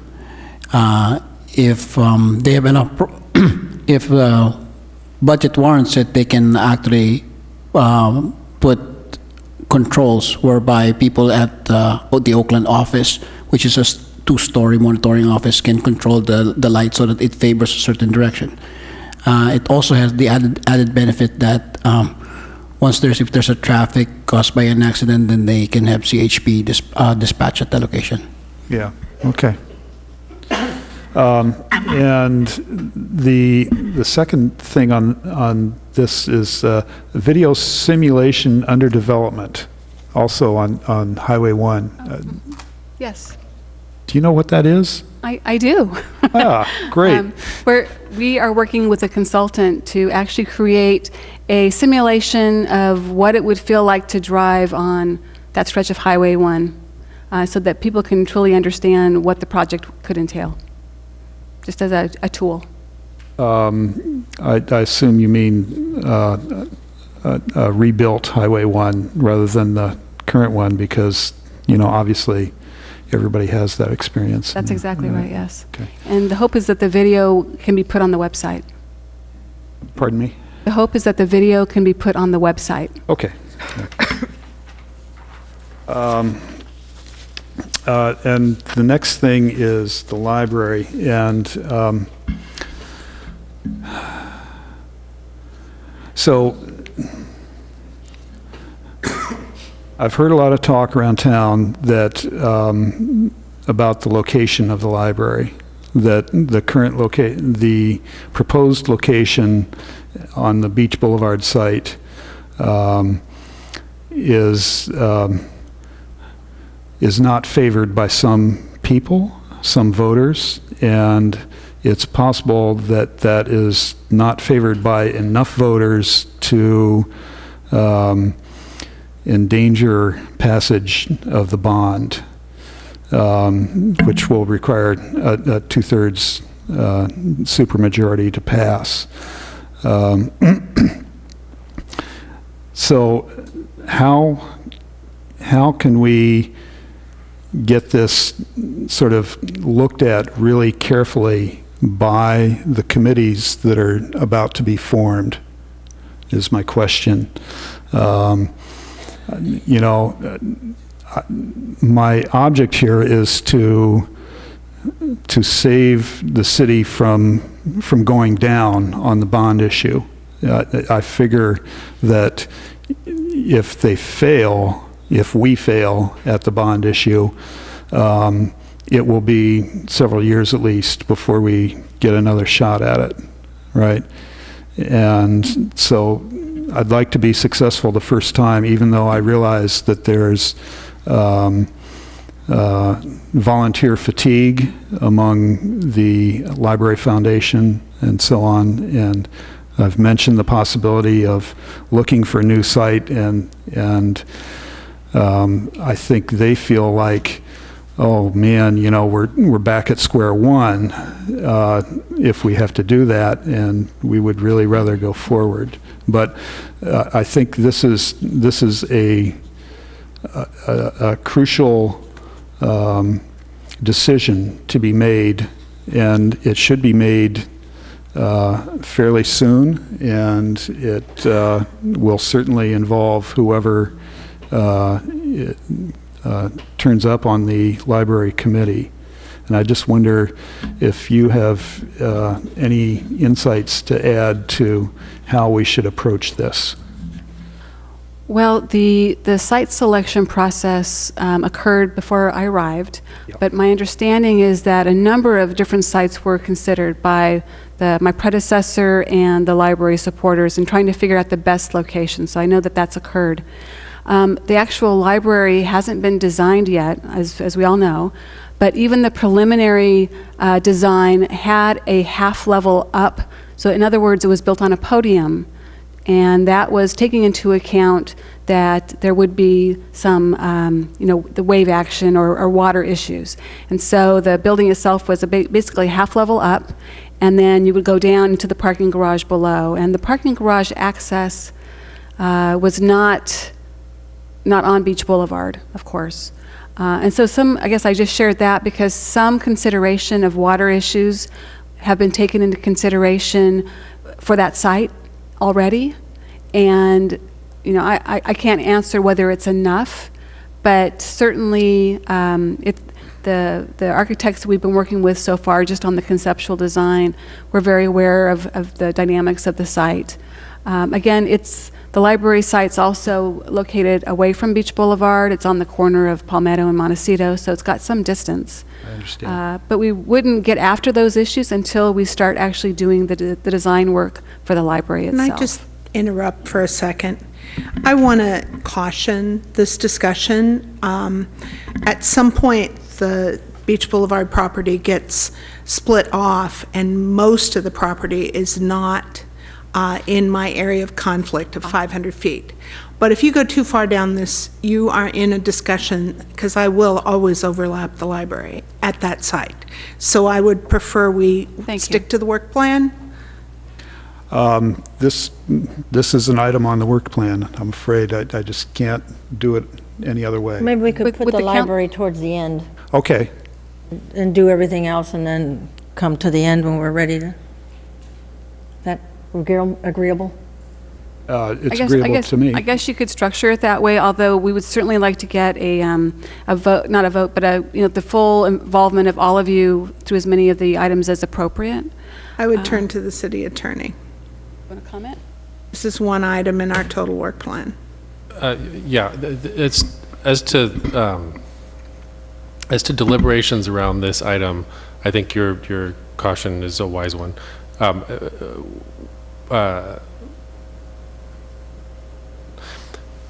If it is necessary to get into the specifics about the library, I think it would be helpful if we could craft this discussion in such a way to where Councilmember Nyhart didn't have to participate in the tail end of that. I think that would probably be the easiest way to handle it. And alternatively, if the council would like to have more time to talk about this at the next meeting rather than tonight, because again, this is about the work plan. Yeah. But perhaps, and this is going to be a meaty conversation, I think. So if you all want me to bring it back as a separate item so you can dig into it, and that would give me some time also to do a little bit more research, that's another alternative that's available to you. Just to the point, this is exactly what happened last time, is we were talking about a budget item, and then it became all, and we've got to be very careful about that because this piece overlaps me. So I want to be very clear about that. Yeah, and I apologize because I just didn't even think about this. Mm-hmm. That would be okay by me to bring it back. I think even that decision has to meeting. wait until the end. Am I right in that? Mm-hmm. That would make sense. About whether or not to bring it back? It would, yeah. But Okay. Separate discussion. All right, so we'll just, you have other things? We'll move Nope. on? Okay, so just Move make on. sure we come back to that, all right? Okay. Mayor Pro Tem O'Neill? That wasn't me. That was his light. You just shut it off. Anybody else? Okay. Yes, so I'm just curious on item number 6, what seems to be taking so long? Was that discussion was mid-year in Mayor Irvin's term, wasn't it? Which one, you're talking about the? Item 6 on this paper here. That's the Highway 1 widening project? Well, it's not, we haven't done nothing. We have put a column in the Tribune in July. No. I mean, Sorry? what I meant by number 6 was, we had the meeting with Caltrans. Oh, that why is it was taking? And why is it taking so long for follow-up for that? I'm going to defer again to Director Ocampo. My understanding is we've been in talks with Caltrans and are waiting for them to tell us whether they'll allow us to put equipment in their boxes. But Van can offer more. That's what I assumed it meant too, which is puzzling. Like I say, it seems to me that Mayor Irvin was mayor at the time. Yep. It's taken them a long time. You mentioned item number 6, so I was looking at number 6, and that's the Highway 1. Yeah, just why they haven't seemed to Her question is about move forward. InSync. Her question is about InSync and why it's taking so long for Caltrans to get back Caltrans to to us. return. Oh, okay. It's because Caltrans does not have a contract with InSync. The specific site that they mentioned, although it's within the right-of-way, their agreement is with the city, and there was a contract between the city and it's the city that maintains the actual signals. So what Caltrans is looking into right now is that if they would consider doing it directly with a private vendor, which is InSync. Okay. So then there was an answer. So the answer was they did not want to allow InSync materials inside the Caltrans boxes as in another area. In the boxes that Caltrans maintains. The example that was provided by InSync was with signals that are controlled and maintained by a city. So Caltrans has an agreement with the city, and it's the city that has an agreement with InSync. So Caltrans has no responsibility for the maintenance of the. So it's late now. I don't want to go more into that, but that seems confusing to me. I would like more information later. So Van, my understanding is that you've had some conversations with Caltrans about setting a new precedent That's correct. and having them allow equipment that's not theirs to be in their box. To be installed within their box that they maintain. And they are considering that, but we have not heard back a final answer. Is that right? That is correct. We have not heard back from them. And to that, Mayor, Go ahead. to that point, there's precedent on 82. So you might want to talk about the smart corridor with them. Just because there are some things that they allowed that they don't usually allow on highways. Just saying. I will cite that on 82, and I'll do more research regarding that. Again, if there's an agreement or co-op agreement between the state and the city is the one that entered with the private vendor, that's a different story. But we will check into that one. Okay, because at that meeting, we also pointed out, I didn't know pointed out, it was pointed out that situation with the boxes in Caltrans boxes was at another, I think it was still District 4, but I'm not sure, so if we could. San Ramon was the location. Okay. Well, anyway, so it seems a little like I would like more clarity on that. Yeah, I would second that. Okay, so there's a lot more I could say, but right now I don't think it's necessary. I'm concerned about moving on, so I have more lights. Is that you, Karen? I was going to respond to the lighting issue, so you can go to. Okay, Councilman Keener? I was just going to respond about Caltrans and Highway 1 and the Keep fact. it loud. I'm having a hard time hearing myself. I was just going to respond about Caltrans, Highway 1, and the fact that they have in-sync equipment in their boxes in San Ramon. So that was it. Oh, thank you. But I'm sorry to interrupt, but Van, are you saying that the case in San Ramon, it's because InSync has an agreement with San Ramon? That's correct. And And San not with Ramon has a Caltrans. co-op agreement with Caltrans, so it is actually San Ramon that operates and maintains the signal. Similar to what you would consider like El Camino, Right.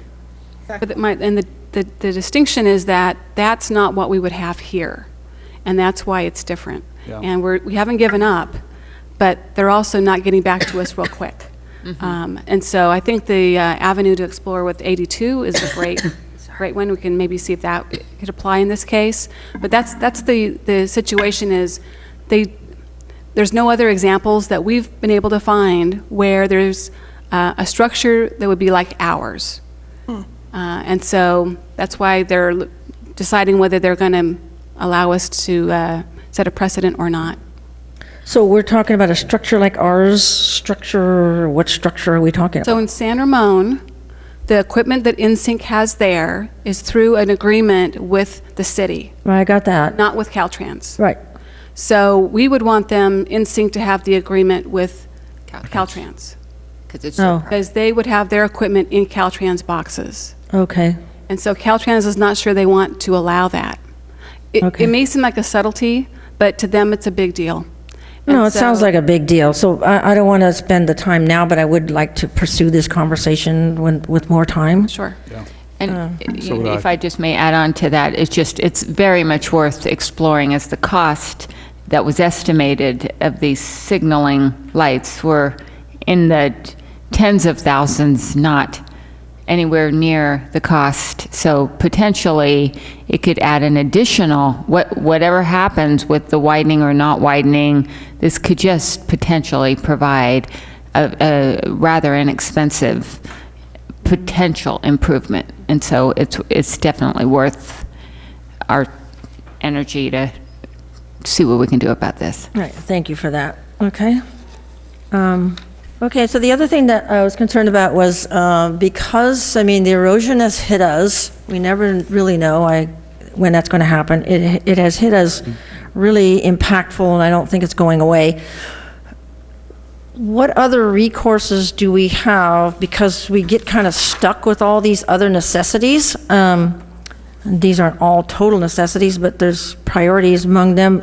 And I know, like Mayor Lee offered some assistance. Is there, and other cities have also offered a system. Is there anything within any of these where we could utilize?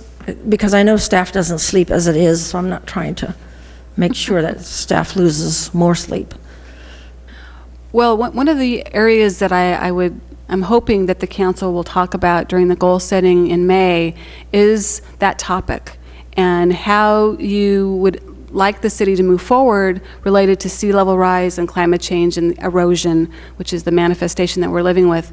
There are paths that are open to us in terms of pursuing, frankly, becoming a leader in this area, if that's what the council wants. It would take staff resources, and so it's not, I can't just tell you that and then have you say that sounds good and then I'll go and make it happen without some impacts on the work plan. But it could be added as an item on the work plan if that's what you would like us to do. As I've said to, I think, all of you and to the public, right now I'm acting on the assumption that you want me to do whatever I can to protect the city's assets. And so that's the city streets and the city infrastructure. And so to have that be discussed more formally among you and some direction, that would be great.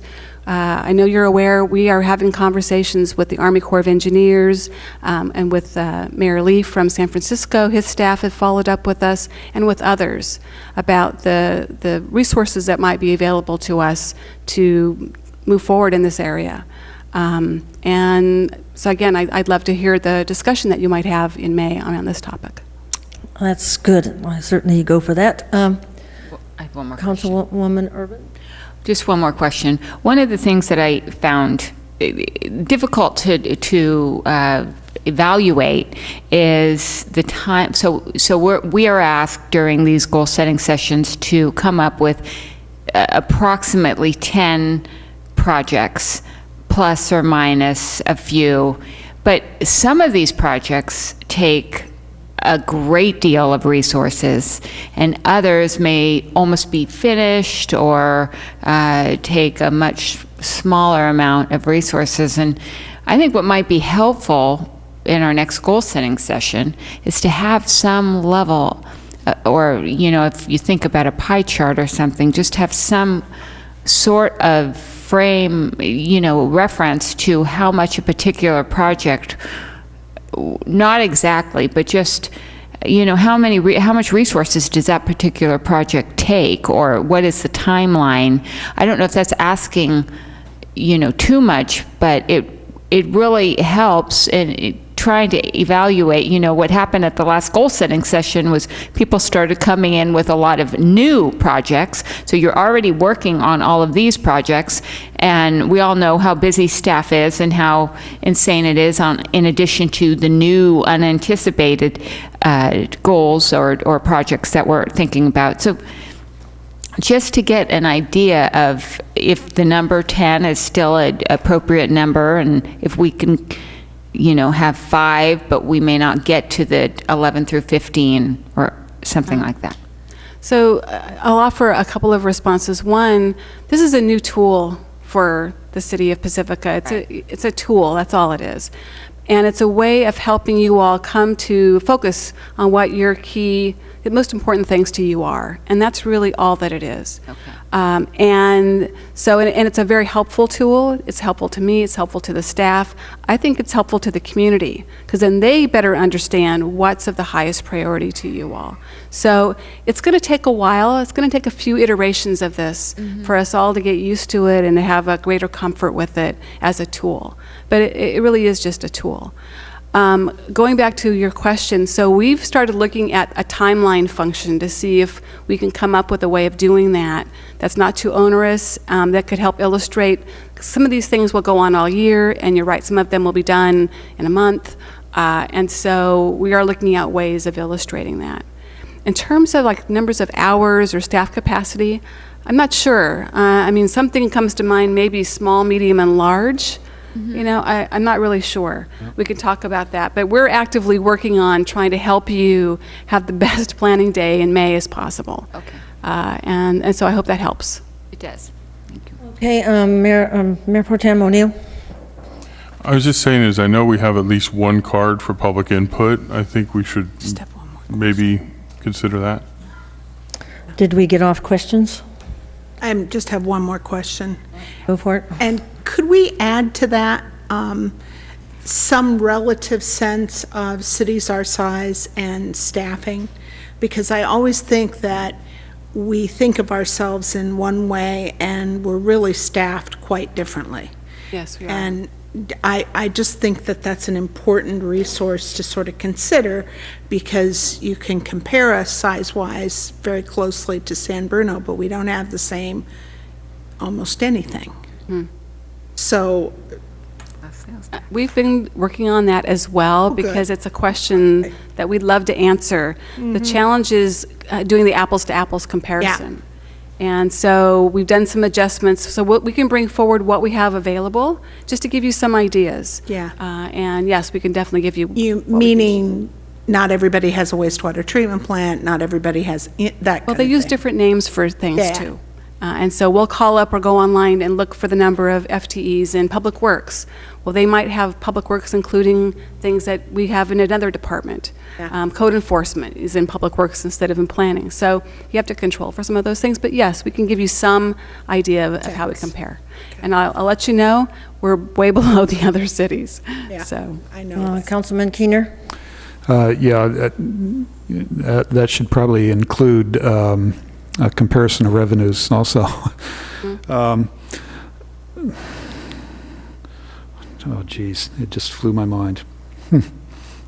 Take a second. So that doesn't mean, though, that we're putting more work on staff just to get those comparisons. I'd rather go towards the leadership and do we want to make a precedent and all that? What do we do with what we have? Well, we've already been working on this, and so this just gives me a deadline to get it to you, to be able to show it to you. So it's not a lot of extra work. We're already doing it. Councilman Keener? Yeah, thank you for that, Mayor. In terms of the work plan as a whole, in terms of the new one, and Councilmember Irvin's comments, it seems to me, don't the priorities that we set for each work in the work plan sort of speak volumes about which ones are the highest priority? And it seems that those priorities will change from year to year. Mm-hmm.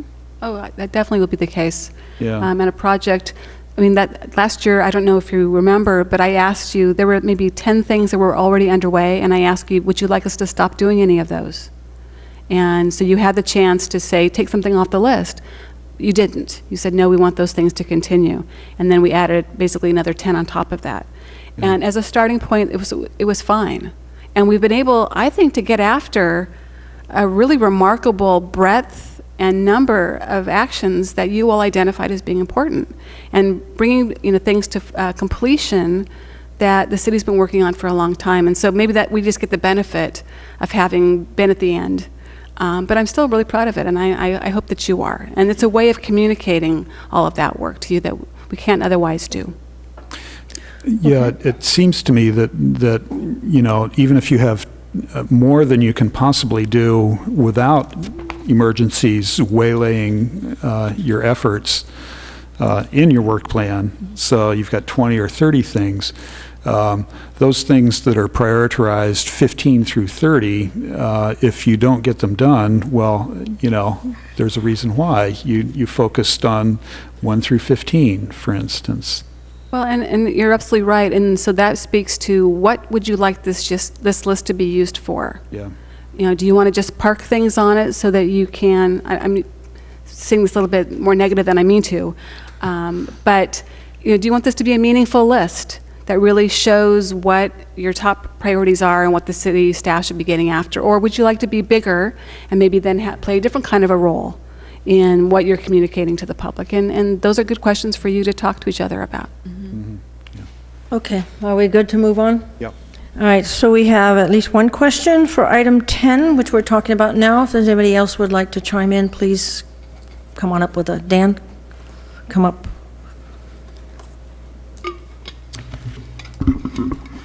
Thank you very much, council members. My name is Dan Stejink. My comments are specifically on items number 13 and item number 9. 13, begin to allocate funds to emergency reserve fund, policy in place, funding needed. Status on hold due to funding needed for local emergency response. And the other one is number 9, which is priority-based budgeting.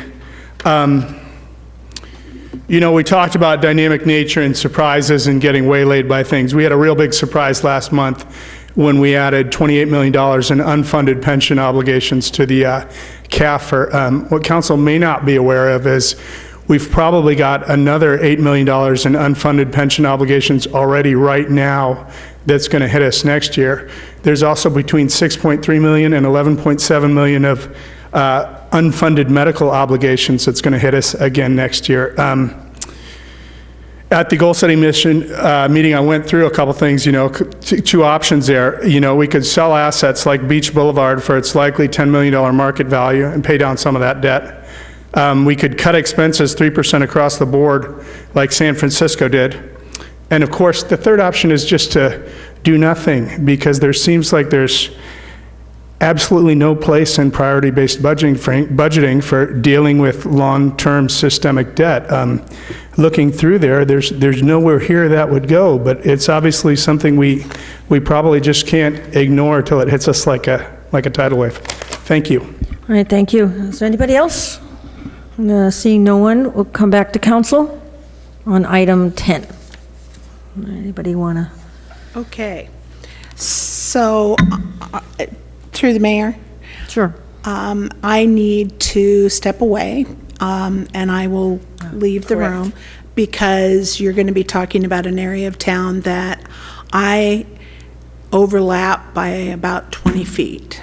So All right, thank you for being attentive. So you're wrapping up this item, yes? Well, we were going to go back to the library. library thing, if there's any, so we'll let the councilwoman get off the dais. I just want to ask you one more question based on the comment that was just made. Can you define what priority-based budgeting is, and does that have anything to do with what we're currently doing now? Priority-based budgeting is a tool that cities and agencies are increasingly using to help communicate what we're spending our money on and how we're spending the money. And it basically takes the entire budget, typically focused on the general fund first, and then all the other funds, and spreads it across all the programs. So everything that we provide, all the services, all the programs we provide. The benefit of it, or one of the benefits of it, is that those programs are not made by department per se. So a program could be offered by multiple parts of departments, and so to the public then it just shows up as a program and the full cost. And when you're trying to, it's more meaningful to the public rather than saying public works or planning or fill in the blank with the department. You're actually talking about a service that they are more familiar with and how much it costs to provide that service. You get better decision making that way for you all. It's easier for us to talk to the community about how we're using the money. And so it's mostly a tool. And it's more detailed than that and more complicated than that, but in a nutshell, that's how I would answer that question. Okay, and you're going to come out with a more full, really get into priority-based budgeting the next financial year. I do think it's going to have to wait till then. There's too many more pieces that we have to create to be able to use it for this next budget cycle. And I'm disappointed, and I apologize for that delay, but I know that you understand. Okay, thank you. All right, thank you. Anybody else? Councilman Keener, on the item we were on before, the library? On the library, yeah. We heard from the city manager about the current conceptual design of the library in its current proposed location. And my point, to make it again, was just that all those things aside, I think there are a number of people, a number of voters in town that those won't make any difference to. And whether that's enough voters to defeat the bond issue in November, we'll find out in November. But I think it may well be. And so I think we should try and find some way of going forward where we discuss this matter in detail. And I think your proposal of bringing it back next time is a good one, rather than trying to discuss it as a part of this work plan. With the understanding that that you not only discuss, the means by which the conceptual model of the library will be resistant to the vagaries of the ocean, but you'll also, we will also discuss the possibility that that it will fail at the ballot box. Yeah. Well, the polling that the council has asked to be done, we would certainly learn about voter concerns through that process. So we wouldn't have to wait till the ballot box to have some idea about how the voters feel about it. The other thing that comes to mind, and you're going to hear more about this when we talk about Beach Boulevard, but we have 6 development teams who are interested in that property, and they have some great ideas. None of them are put off by the recent events. None of them are raising questions with us about the ocean and the wave action and sea level rise, et cetera. So it may be that we just haven't got to that level of interaction with them, but it seems that, like most things, it could be engineered around if it's a consideration. But I'm just, I don't know, I feel caught a little flat-footed. I'm not sure exactly how to respond, other than to say maybe this is something to bring back. And then we could figure out who else we would want to have part of that conversation, if that's the pleasure of the council. And Yeah. I'll also note that the next meeting is April 11th, and Councilmember Irvin will not be here. So, just as a side note.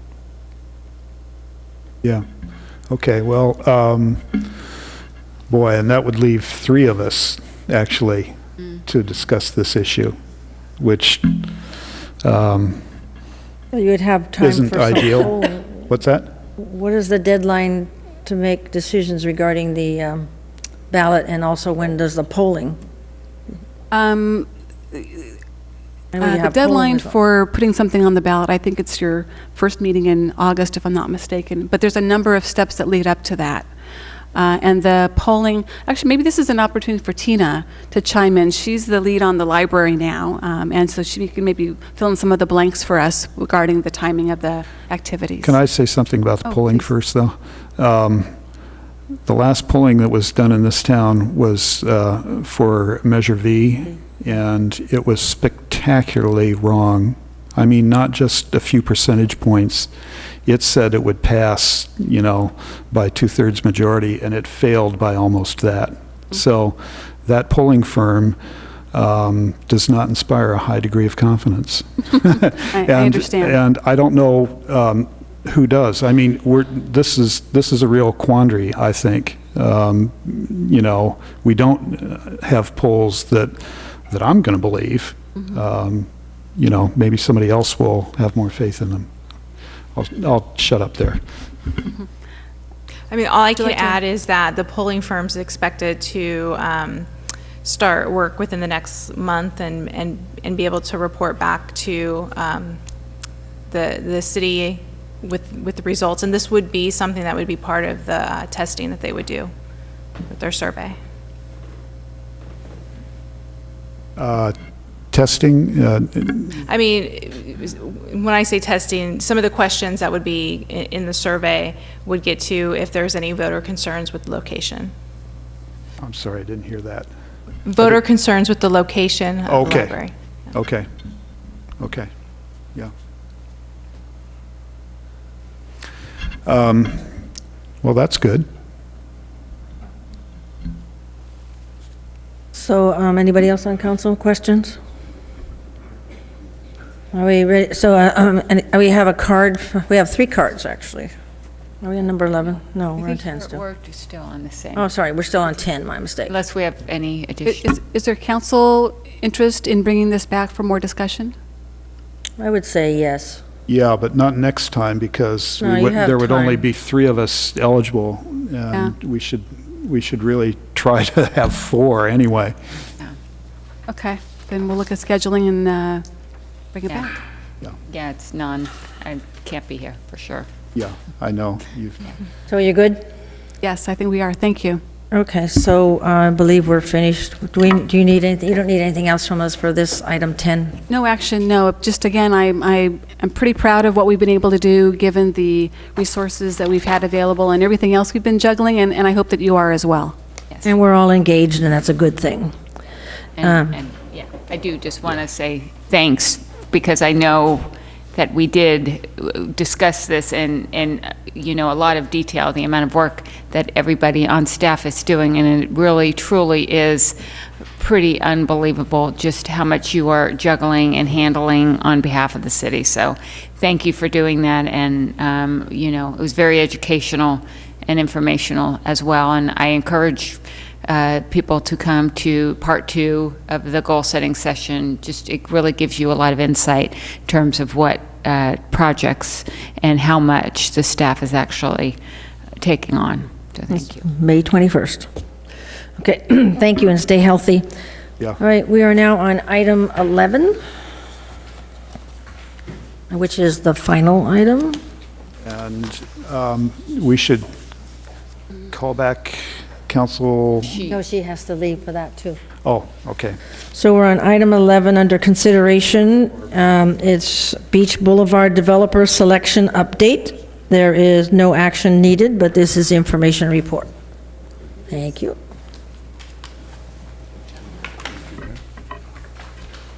And we will take public. Mayor, could I Sure. request a bathroom break? Oh, yeah, I'm sorry. See, I took care of that, so. And what about, Yes, yeah, we have an hour. Well, I'll take, we're okay? Take a mini break here, sorry. You could stand up, anyway. Yes, I took care of myself. I'll just go the other one.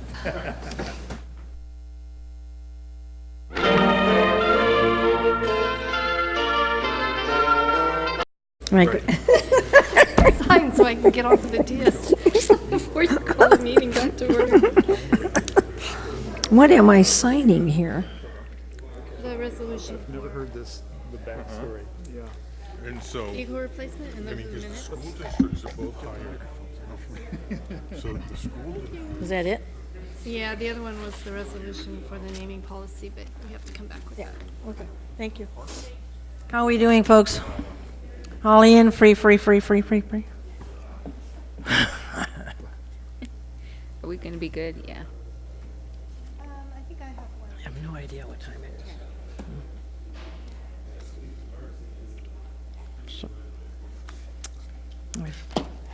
How are we doing? Are we all here?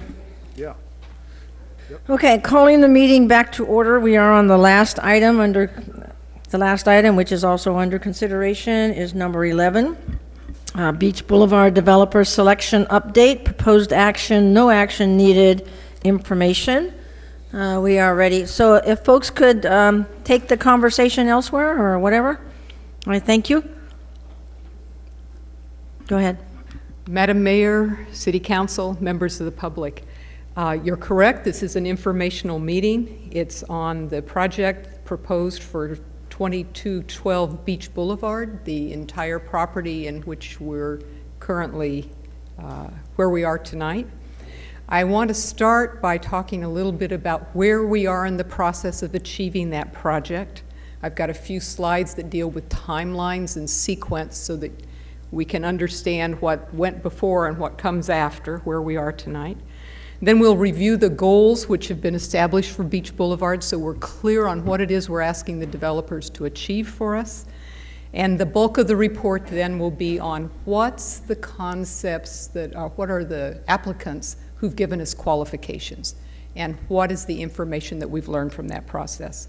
So starting first with the slide that talks about what we've accomplished and what we have yet to do, you'll notice that unlike most bulleted items, we've got check marks here.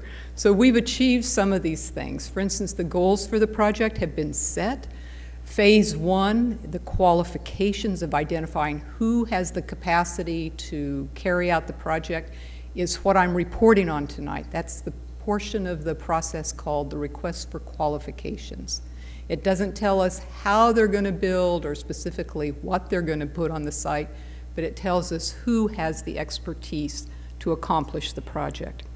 And then phase 2, which is ahead of us, and the last item on the screen, is the request for proposals. This is the portion that tells us what would happen and how would the developer propose to be doing it. And we've asked all 6 finalists from the qualifications phase to prepare proposals, which are due at the end of April. So when we talk about the work that we're going to look at tonight, it's the qualifications that we're looking at. The images in your agenda package, the images in the materials at the back of the auditorium for the public have photos that are of prior projects done in other places, other communities, other climates. It's not what anyone is recommending for Pacifica. But it does give us a sense of what a developer's capacity is or how he handles projects. And that's what's involved in looking at qualifications. So let's see. I'm using a new process here. The council priorities that we've just talked about in the work plan established 4 priorities that are all related to Beach Boulevard, and I want to just go over that quickly. We've discussed them just a few moments ago. But the remarkable thing is that one project at Beach Boulevard actually advances 4 of your high priority projects in your plan for this year. One of the reasons we're moving forward on this project at this point in time is because you made Beach Boulevard priority number 2 or 3. I believe it was tied for 2. So.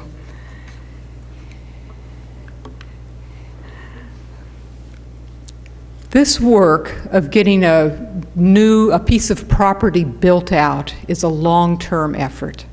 It makes sense that what was started in 2010 would still be underway at this point in time. This is typical. And there's still more to be done, obviously, before we're out of the ground. So I wanted to mention that in terms of the long-term effort, the planning, the community meetings that were held, the direction that was set by council, those are the things that we're moving forward on at this point in time. It's the things we were moving forward on also 4 years ago when at City Council direction, the city entitlements were approved and the EIR was certified.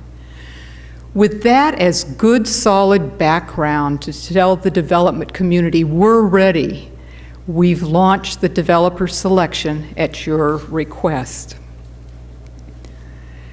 After developer selection, there's still more work to be done.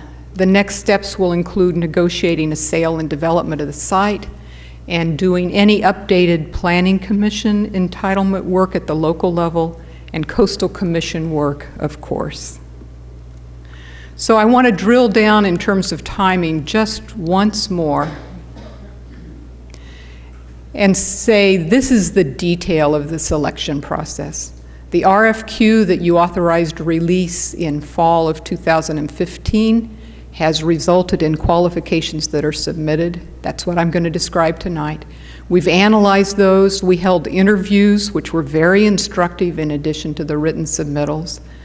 And then, as a result of that, we issued the next phase, the RFP, the request for proposals, earlier this month, where we will be analyzing the results of those in May and ready to come back to you with the recommended selection of a developer thereafter.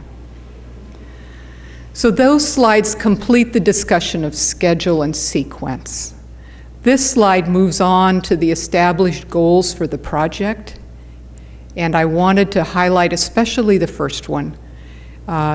This project is about creating a place and an experience for people that reflects the world-class natural beauty of the setting that we're in now. In addition to that, there are clear economic development goals, and that is to anchor Palmetto so it can become the main street that's envisioned in the general plan, and to generate economic benefits that accrue to both the hotel and visitor economy and transient occupancy tax that would benefit the city. So with that in mind, and with that information provided to the developers, we asked them to give us information on their experience and on their vision for their site. Not their plan, that comes next, but their vision. The first one I want to discuss with you is actually listed as the applicant number 2 in your staff report. I'm going to treat AF Conta last in this discussion. The Friend Hotel Group is one of the most experienced developers with over 30 years of building, owning hotels, both large and medium size, leisure and business visitors accommodated in most of them. And they've also made a practice of doing custom design interiors in franchise hotels.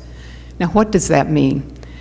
If you walk into a Marriott or a Hilton, you know to expect a certain standard of furnishings and fixtures. That's specified in the franchise agreement with that hotel owner. The hotel builder has the opportunity to ratchet that interior up by making it more special, by making it more tailored to the community, by making it more responsive to the environment it's in. And if a developer and builder attempts to do that, they have to submit their proposal and get approval in the franchise agreement arrangement for that.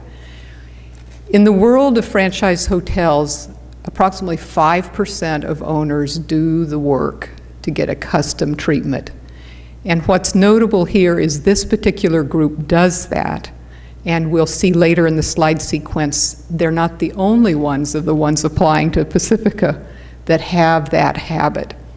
So that shows an extra level of investment, an extra level of responsiveness to the community where the hotel is located. So needless to say, in the vision that this group has, they're proposing again to brand franchise hotel, a restaurant that's specific to what they think the image and interests are from their hotel clients in this community, and they would expect to do a custom interior. In the restaurant that they've described in their material, they're talking about a fairly small restaurant, explicitly casual, a place where you could come in and get a snack as well as a place where you could get a light meal. They want hotel guests to be provided for on the site, but they also want to make sure that they're dealing with a model that makes it very easy for the person who's out walking the coastal path to come into the hotel.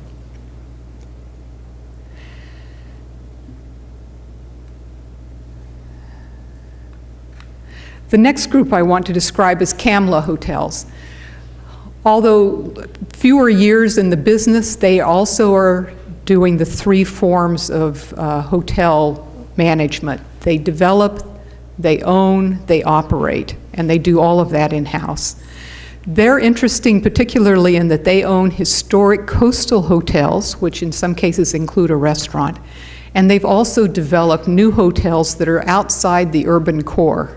And one might say Pacifica is outside the urban core.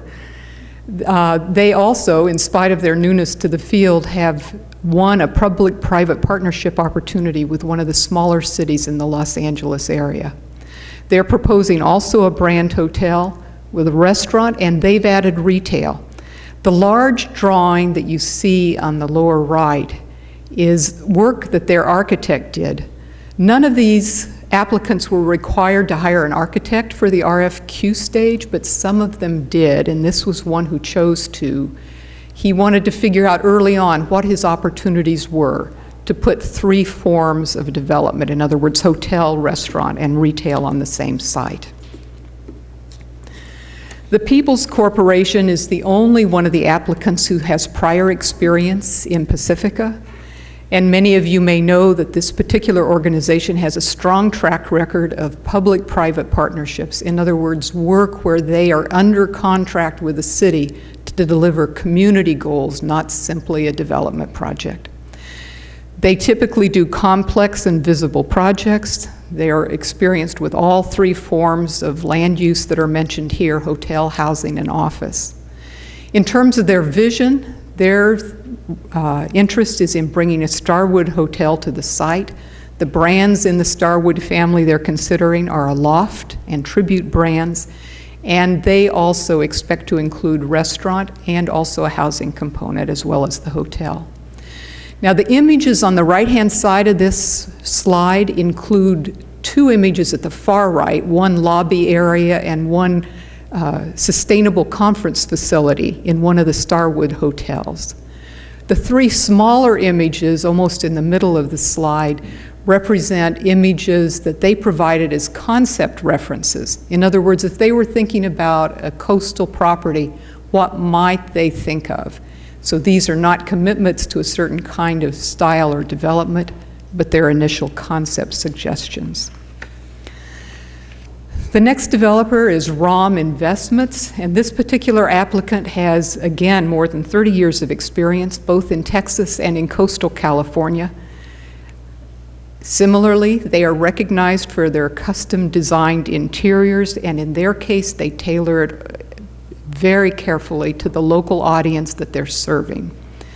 They have a strong track record of community involvement, serving on the boards of local organizations.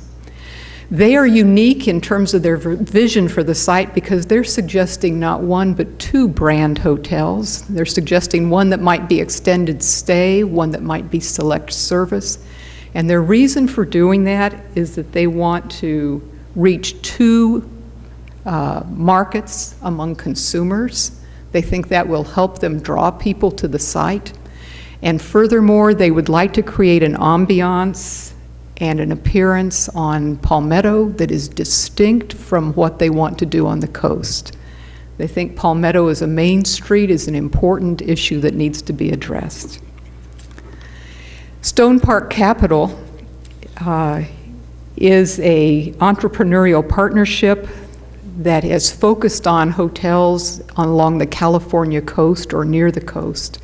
And the two images that we have here represent a project that is going up in a coastal location on top, and one of their existing hotels, which they did not build, and it's located on the Oregon coast, and as you can see, it's built over the water. Neither one of these are suggestions for this site, but it gives you a sense of the range of properties that they own. They do not operate. Most of the other people I've mentioned so far do their own operation. In this case, they've contracted with an organization called Pacific Inns, which is a long-time seasoned operator, and that company handles the operation of their hotels. Their vision is also a brand hotel, and they're particularly interested in working with us on civic goals and achieving those. They have some activity doing that, pairing and partnering with cities in other locations. And last, I mentioned that I wanted to put AF Conta and team at the end of our discussion, and the reason I want to do that will become apparent in a moment. In terms of experience, this is an unusual applicant because the team is composed of people who are from different firms but who represent diverse expertise. And they've come together of their own volition to put together a team that can compete on sites such as this one. They have a strong design vision for the site, and one reason it's so well thought through at this point is that for more than 2 years they've been looking at this site and waiting for it to come to market. So the vision that they express is an unbranded boutique hotel. They want to rehab the building that we're in now, which we call the administration building. They propose to do retail and restaurant uses in this building. They want to do new retail elsewhere on the site, and they would include a housing component as well as a hotel. So the top image on the right-hand side is one that they've actually sketched as a possible concept for this site. And we can watch when the proposals come back to see if they maintain that concept. The photos at the bottom are exactly that. They're photos representative of the kind of image and feeling they want to create on the site.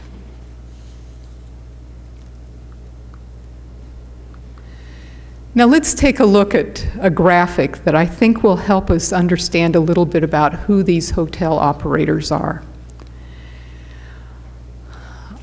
I would suggest that no matter what RFQ we did, we would very likely get people with a strong history of experience and with completed projects. But we wouldn't necessarily get the mix of developers we've gotten that also, I believe, could be called a group who has autonomy, an unusual degree of creativity, and a long-term owner's perspective. That happens to be the mix that we've gotten, and I want to talk to you about each of those. I think when the end of the day comes in on an assessment of this team, we also have a group that is unusually strong in terms of their sensitivity to a site and the difference between one site and another, and unusually strong in vision. And of course, we've already identified that they have a track record of successful custom projects. But let's drill down into some of these characteristics so I can explain to you the difference that I think we've uncovered in this search. Again, experience. We have some with fewer years of experience and some with quite a number. We have, in all cases, people who are owners, in most cases, people who are owners, developers, and operators. In all cases, people who are involved in multiple properties. I think the problem-solving quotient is high, and in all cases, we have enough longevity and experience that they've established relationships that are important to being able to deliver a product. and they've established resources. Those resources can be their own financial resources, or it can be the resources of others who are so committed to their product and their way of work that they're willing to lend resources to this team. So that's experience. Where I think we begin to differentiate ourselves from what the normal stereotypical developer profile might be is in autonomy. And what does that mean potentially to Pacifica? These applicants are free of corporate requirements and policies. They are their own companies, or even if they call themselves a corporation, they are wholly owned by that one person. So they're in a position to make quick decisions, to move ahead, and to balance the trade-offs that are critical in any project. It means they can tailor a project. It means they're going to integrate multiple perspectives of what it means to design, build, operate, and own a project. They can handle the trade-offs in those different phases. They, therefore, are particularly interested in understanding the site and the community because they can tailor to who we are. They want to create and operate a special place. It's part of how they build their reputation. And because we're dealing with the decision maker, the person who wants to engage with us, the buck stops here with that person. So I think that's key for us, and I think it can make a lot of difference as we move forward. We've already talked about the creativity that's demonstrated in the custom design. We believe that these people are inclined to see possibilities within the constraints that are apparent in any project, and they welcome challenges. And then you remember the last of the four perimeter qualifications on our graph is that these people have a long-term owner's perspective. They build with the intention of holding. So they are invested financially, they are invested in the long-haul success, and they bring that commitment to the table. We've talked about their track record of successful operations, but in this slide I want to point out that from a long-term perspective, their reputation is not simply on what they build, but how it performs. So they're interested and committed to the marketing and the financial success over the long haul. So for those reasons, again, they need to make the site special and they need to keep renewing it over time. They need to build their history of linking hotels to local communities. And for those reasons, they want to respect Pacifica's culture. So again, if we look at this table, just for an outline, the middle box is sensitivity and vision. I think this may be a stronger suit here than it might be with what we think of as the stereotypical developer who builds and sells. And what does that mean to us? It may be that this is truly a way to draw distinctions between what we might have gotten and what we did get. It's probably a reflection of the uniqueness of our site and the location of Pacifica. The other dimension that's apparent here is our developers don't fit the stereotype. Of the 6 people who've made application, 2 of them, if I may say, are white male-led organizations. The other 4, 2 women are leaders in those organizations. And of the 4, we've got a range of people whose beginnings were in different cultures or different countries. I think it probably brings a perspective, a sensitivity, and the potential for a vision we certainly wouldn't have if we were corporate driven, and perhaps we wouldn't have if we were dealing 20 years ago with what we then thought of as a traditional applicant in an RFQ situation. So with those thoughts in mind, I'm particularly excited about the opportunities to move forward and to engage these people in the opportunities for this site and this community. Sensitivity and vision should help us in terms of our primary goal, which is creating a place for people and for experiences that they will find memorable. And of course, for the economic benefits of anchoring Palmetto, benefiting the hotel community as a whole in Pacifica, and also bringing TOT to the city. The other reason, of course, we want to involve these people is they have the expertise to achieve our city goals: design, construction, hotel operations, and problem solving. So in conclusion, I'm excited to say that I think we have 6 great applicants, not only with strong track records, but with unique perceptions of our site and our community, and with a high degree of enthusiasm. I believe we have the possibility with them to achieve Pacifica's goals for this site. And as we've said earlier, our long-term planning is on track, and our developer selection is on track. So this concludes the informational update. Great, thank you very much. Bring it back to council for questions. Who wants to start? I can. Councilwoman Urban? Thank you very much. It's quite extensive report, and I appreciate all of the work that went into putting this together in a way that we can digest it. One of the questions I had was about the housing element.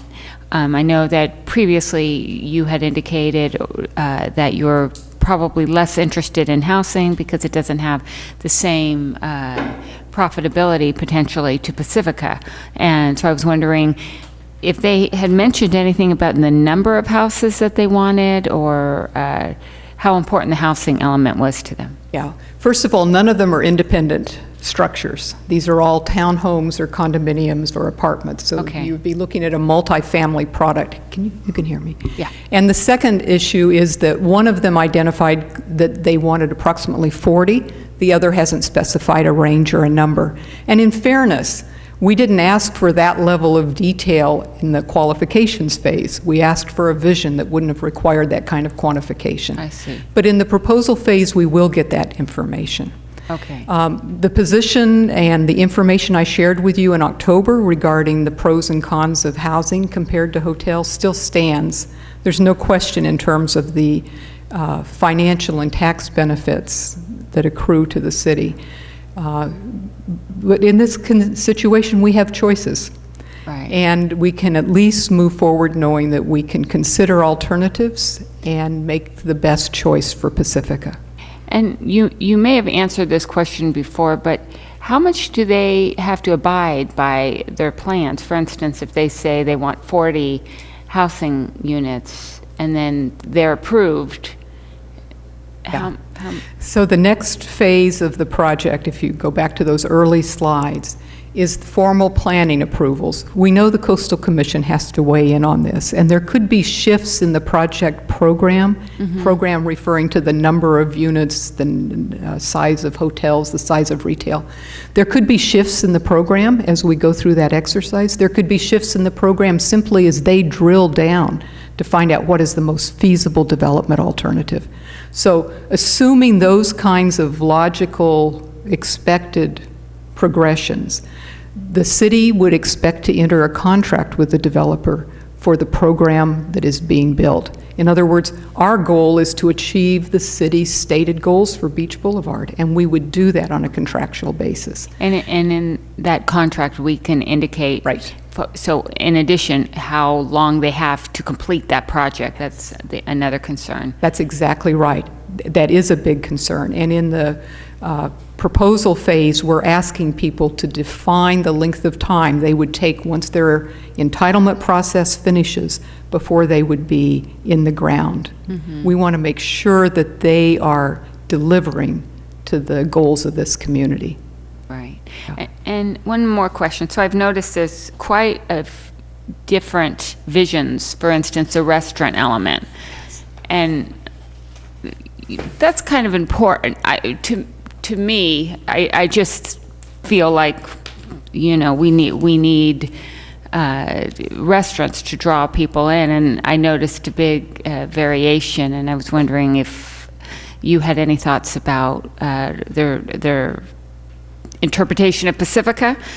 I thought it was interesting that Friendly was saying that we're remote. I don't consider us that remote, of an area, right, being 10 minutes, 15 minutes away from San Francisco. Right. So let's drill down on that, because one of the opportunities we have in this discussion is always to bridge the perceptions and the language of the culture of the builder, the owner, and the culture we have as residents. So in the thinking that I suspect was behind that word, remote, it had to do with how much farther can I get people to drive to come to my hotel compared to the hotels that are closer to them. Highway 1 or... Right? So absolutely, we are not remote, and that's one of our biggest selling points for the site. So in terms of the restaurant, which was one of your key questions, I don't think until we understand the range of alternatives that are presented, it's premature to guess how those might play out. Okay. Or it's also an opportunity when one developer is selected to talk about the flexibility they have in their proposal. We may find that there's something that we really like, but it might not be with the selected proposer, and that might be an opportunity for negotiation. So the question that you ask really comes down to what works well to achieve the city's goals. What draws people to the site? What helps anchor Palmetto? Mm-hmm. Is it one restaurant or is it two? And what might the differences be between the two of them? Okay, great. That's helpful. Thank you. Mayor Pro Tem O'Neill?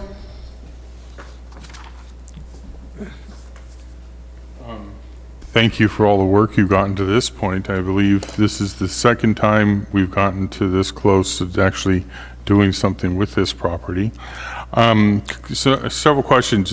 Do you have any idea how big the restaurants are going to be? Like 80 seats, 100 seats, 20 seats? No, we don't know yet. Okay, so there's really no ratio between number of rooms and seats in a restaurant or anything like that? No, not explicitly.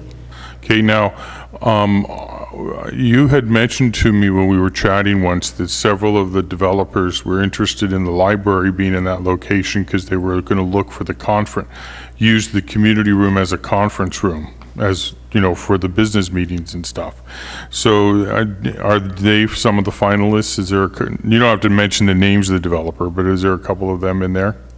Oh, there's widespread commitment to the library. There's widespread understanding that it's targeted to be there at this point in time, so we certainly don't want them to submit proposals that would assume that it's not there. We're moving forward on the assumption that the existing program is what the developers need to honor. We've asked them, which you'll see if you have an opportunity to pursue the RFP, we've asked them to talk about the integration of the buildings, the integration of the uses, the kinds of walkways, so that we understand that this is the library is not something separate and apart. These two developments should work hand in hand and together make a great space for Pacificans.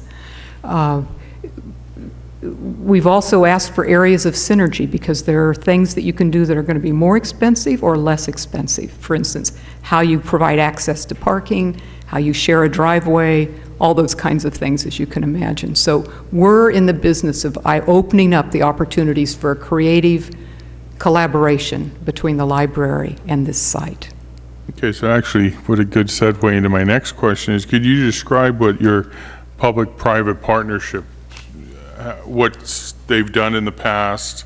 And I'm not talking about any specific developer, but what have they done in the past and what they could maybe work with here in Pacifica?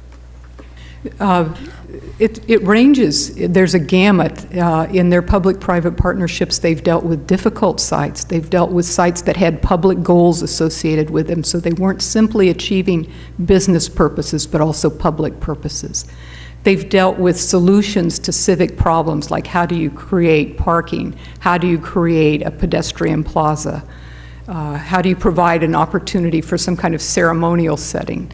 They've created solutions to difficult opportunities in neighborhoods that aren't yet accepted in the mainstream. For instance, an outlying area in a city, or an area in a city that hasn't yet established market currency, isn't yet accepted in the marketplace. So the public-private partnership often puts a developer in a position of being a pioneer in partnership with the city. So that might be one example. The questions that Councilmember Irwin asked a few moments ago are another example of the kinds of private-public partnership provisions that we would want to have in our agreement to make sure that we're both on the same page in terms of the development and the timing of the development and what characteristics are important. Does that respond to your question? Yeah, I mean, I know we couldn't talk really about specifics because we don't know what they are yet, but I just kind of wanted to get a general sense. One of the things that's really critical here in Pacifica is banquet rooms. Like if anybody has an event of any kind that's over 200 people, they have to go somewhere. And I know like the Pacifica Sports Hall of Fame every year goes over to South City because we don't have a venue big enough. And I know in the school district, the Elna Flynn dinner every year, you have to get a shoehorn to get everybody into those rooms. So I would kind of like to see some sort of ability for them for a banquet, of 200 people. You know what I mean? It would just be nice to have that in town. I mean, that's my personal opinion, but it's just an observation. Also, you said that they're really into, a lot of them would like to meet civic goals and community standards. Do you have any idea on what their commitment is for living wages?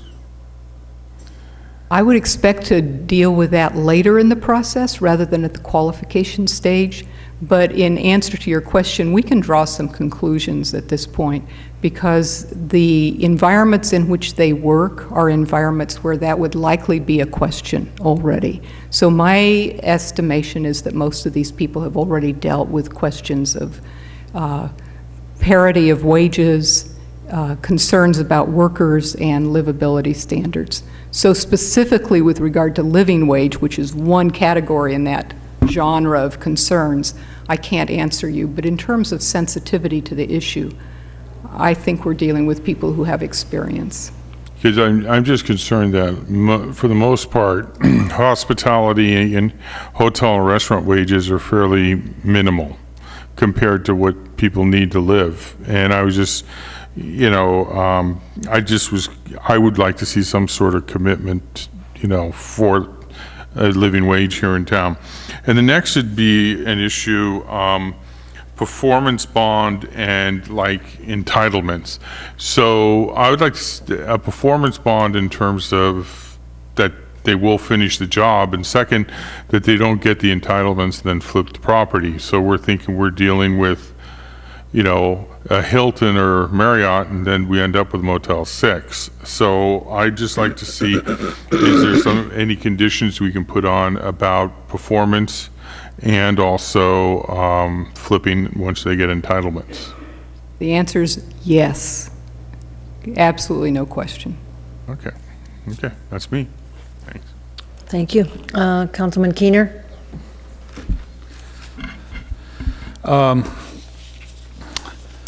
So how big are we talking about these hotels? How many, what's the range of rooms, would you say? The range of rooms, generally speaking, is between roughly 100 and 150. And then there are some proposals that go a little lower or a little higher in their expressed range, because most of how people responded to us was in a range, right? Uh-huh. So if you take the total expanse of the range, it goes as low as 70 rooms, for instance, and it goes above 150. But in terms of the real answer to your question, the easiest thing will be to stay tuned and get a sense of what people actually come in with, because in this exercise of putting together a proposal, they have to demonstrate how their proposed program fits on the site. You don't have to do that at the qualifications phase. So we'll get some real sensitivity about what the site will accommodate and what kind of open space or pedestrian activity areas they could have with the number of rooms in the next phase. Well, considering that the quarry proposal has a hotel of 200 rooms, and this will be somewhere near the range of 100 to 150. Can Pacifica support that many hotel rooms, and, are they a different quality hotel room than what we currently have? Right. Yeah, I can that's about answer enough the- clauses in one question. Yeah, I can answer the question from the standpoint of the Beach Boulevard project, which, Yeah, right. on the basis of the quals. The qualifications indicate almost entirely that they want a branded hotel with a family of brands that's not currently represented in the city. That's an important issue. The other one that is not a branded hotel that was recommended in the quals is an unbranded boutique hotel, also a kind of hotel that we don't currently have. In all cases, they're expecting that they will deliver, number one, a new product, which we have very little of. We're waiting for the Holiday Inn to bring forward their new wing. So new product would be a differentiating factor. The brand affiliation will be a differentiating factor, and the price point will be different than what we have in town. So the expectation of the people who are competing and the expectation of the hotel expert we have retained to help us evaluate these applications is that in all cases this is going to be a benefit for the city in terms of its existing hotel economy. To the extent where the thinking is that if you add variety of hotels and variety of price points, you bolster your image as a hotel destination. So in fact, we can go a step farther and say that there is no reservation on my part, given the research that I've done, about 250 hotels, if you will, hotel rooms, if you will, okay? Because we're talking about a different product than we currently have in town. Yeah.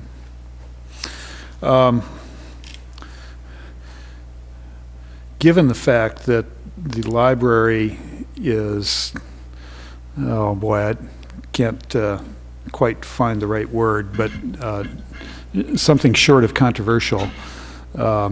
Let's suppose that the library bond does not pass, or that that in the process of looking at the library bond, the committees conclude that it will not get a two-thirds majority, and so they do choose to look elsewhere to locate the library.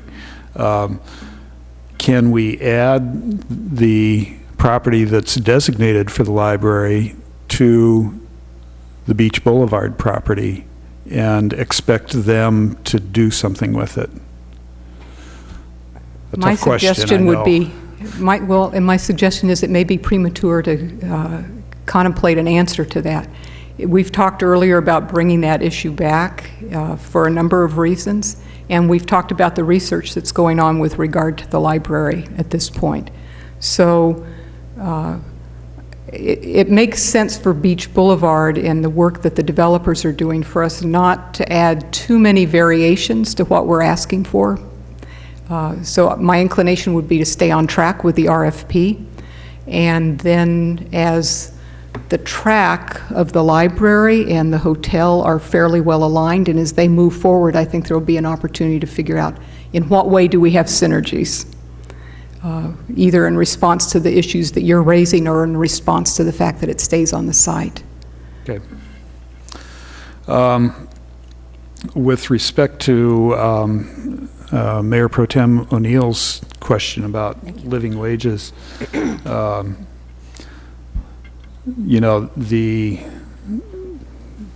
one certain way to provide living wages is through union operation, and also, union building.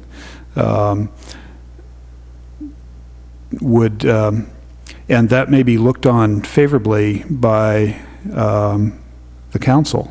I don't know. So is it possible that any of the applicants will favor that approach in order to win the bid, so to speak? Well, I think also that's something that would be more easy for me to answer after I'd raised those questions with the applicants than it is for me to speculate. Oh, so you haven't had those kinds of discussions with them? Not conclusively, yeah. And also not in a format. It makes sense to do this later in the proposal context rather than in the qualifications context. Okay. Need to interrupt for a minute. We need to determine whether we have a long way to go, pretty much. It is past 10:30. So do you want, how does this go? We ask if we're going to stay for another hour, is that it? 2 hours? You take a vote to continue, and if you do vote to continue, you continue to a time certain. So you actually pick and outside end time for the meeting. Okay, so want to take a motion? Anybody want to make a motion? I'll make a motion that we stay until 11:45. Second. Second, so it's 10:30, so that's a little more than an hour. Everybody agreed? Does I have a second? Okay, call for a vote. My button isn't working. Okay, now it is. Did I? Well, Nyhart's not here. So that passes, and we will stay until 11:45. Yeah. All right, so are you still working there, Councilman Keener? Yeah, one or two more questions, I think. Let's see.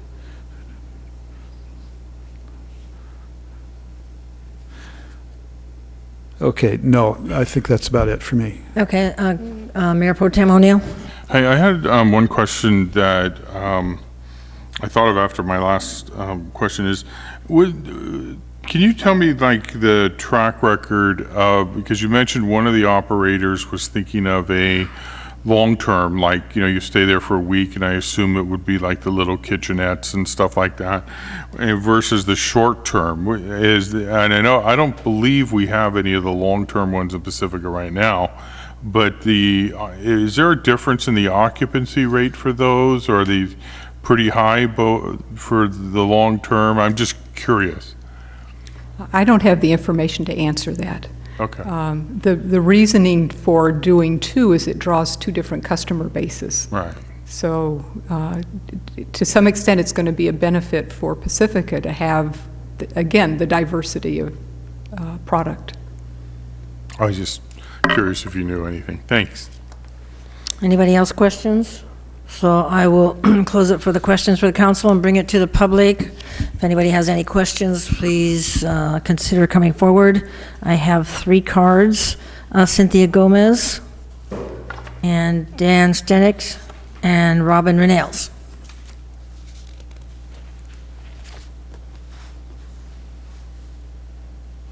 Good evening, Council. I want to thank you for your time and for the opportunity to address the Council.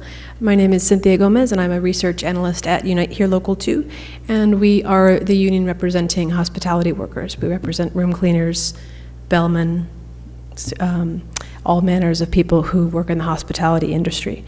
And so we have about 12,000 members in San Francisco and San Mateo counties, including some members right here in the hotels currently in Pacifica. So as the city considers what to do with the land at Beach Boulevard and possible future quarry, there's a real opportunity for leadership here. Hotels can lift up communities by providing a living wage and providing a wage that benefits not just obviously the workers who take them, but also allowing them to spend more money in the local community, which then further benefits the local community. It also allows them the possibility of living closer to their jobs so that the environment is not negatively affected by people having to travel very long distances on their daily commutes. So hotels can also, on the flip side, provide an opportunity for worsening the income inequality that we're all very concerned about. And they can also end up keeping their workers in poverty if they don't provide those kinds of wages. And so I want to encourage you to think about hotels not just as sources of revenue for cities, but also as workplaces for your community members. And I really want to again, call on the city to take an opportunity for real leadership for the local community. And I want to thank those council members who've already spoken on the issue of living wage and how that could benefit hotel workers and the community. So if proposals for this land include guarantees for good union jobs for construction and good union jobs for those who work there, and a guarantee that any hotel staff would be able to organize to form a union without fear of intimidation or retaliation, then that kind of project certainly can lift up the community, and the city should consider supporting it. On the flip side, if it's just poverty-level jobs that keep people mired in poverty, then the city doesn't need that kind of hotel project. Thank you for your time. Thank you for coming. We have Dan Tenick and Robin Renils.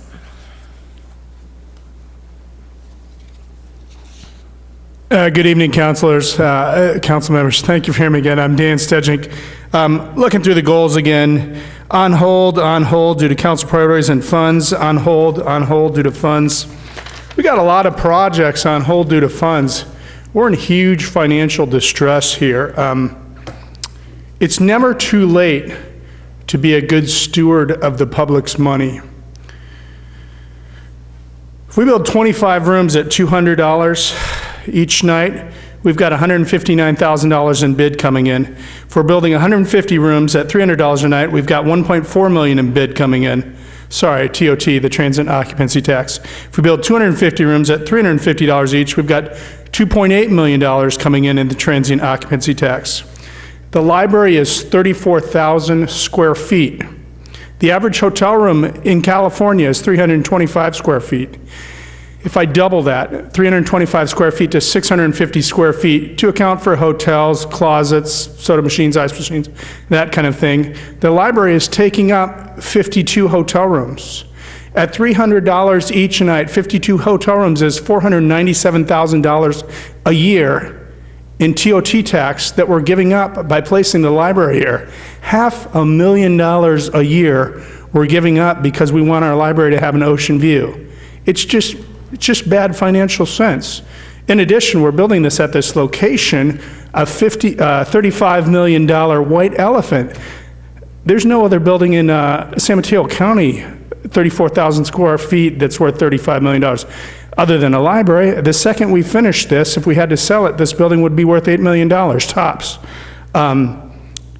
There's a location, a parking lot location, between Salada and San Jose off Francisco, north of Pacifica Thai and south of the Little Brown Church, that meets all the qualifications we need here. Literal cell expert Bob Battaglia didn't say we should build a library on stilts so we can have chickens running around under there. He said we should build a library on stilts because the waves will go under there. Sea Change SMC, San Mateo County, seachangesmc.com. The north side map show the new library in Palmetto underwater. The coastal modeling shows the new library flooded at 150 centimeters. The state GIS tsunami inundation maps show the library property flooded. The Arcadis city asset vulnerability maps show the only place in Pacifica that's blue, flooded, is the library property near it. In the last week alone, those same properties showing flooded at Sharp Park Golf Course. In the last 2 weeks, we've had pumps there twice, right across from 7-Eleven on the corner there. So this property is vulnerable. It's never too late to be a good steward of the public's money. Thank you. All right, thank you. Excuse me. Robin Renils? Good evening, council members. Robin Renils, Lakeview Avenue here in West Sharp Park. And the first thing I want to do is what I wanted to do after your staff report, okay? That was an excellent staff report. It was really encouraging, and I applaud Ann Stedler for doing an excellent job and putting it forward. It was very exciting to see, because several people that are here now and many people in this community, in this neighborhood, have been worked years. I am a resident here for 40 years, and I have worked on every project, proposal, plan things that have been wonderful ideas that have been shelved over the years, but this is actually something that's coming forward and moving, and there's money for it, and we're very, very excited for this to happen. This is the perfect neighborhood. This is Pacifica's historical district. We have so much going on here and so many beautiful things and vistas that it can be done, and it's so underutilized. And a sewer plant on this site at the beach was necessary maybe way back then, but what the future holds and what we are envisioning for this site is something that we've long wanted and deserve.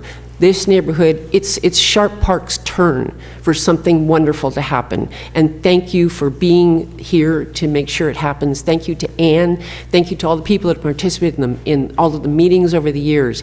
This is we deserve the library. We deserve the improvements to Palmetto. We deserve the support for Beach Boulevard and every project that goes on here. And as long as I'm still a neighbor here, I will be here to support it, and I will be here to advocate for it. And this is the correct neighborhood. And you know what? People talk about ocean sea level rise, but I'll tell you what, San Francisco is not going to give up an airport. The businesses in the Bay, it's not going to be given up. Modeling for ocean rising into this neighborhood does not take into account that there's already 25 feet of concrete out there that we've been having for the years that have been keeping the ocean out. I've been pumping. Everything here has been pumping because of the nature of the neighborhood, but it can be done. And you know why I believe it can be done? Because the Dutch have been doing it a lot longer than we have, and they can be leaders in it, then we can follow too. It'll work here. We can deal with water, we can deal with the ocean, and we can have the improvements and give this neighborhood and the entire city the opportunities that we need. Thank you. All right, thank you. Anybody else? Nope. Okay, so we'll bring it back to council. Anybody want to? Ready to adjourn then? Not. There's no action not required, yet, correct? This is information only. Okay. Now, thank you for the report. It is exciting with the various varieties, and I think the living wage definitely resonates, and also quality building, because I know I really, I think we've all seen another hotel that had great designs and an owner with terrific ideas, but just didn't have the quality workmanship, and it showed within a year. So that's a big concern. We don't have enough places to eat in Pacifica, and that itself, so I am looking forward to the different ideas for places to eat, because eating for many is a destination in itself. And so I'm looking forward to that.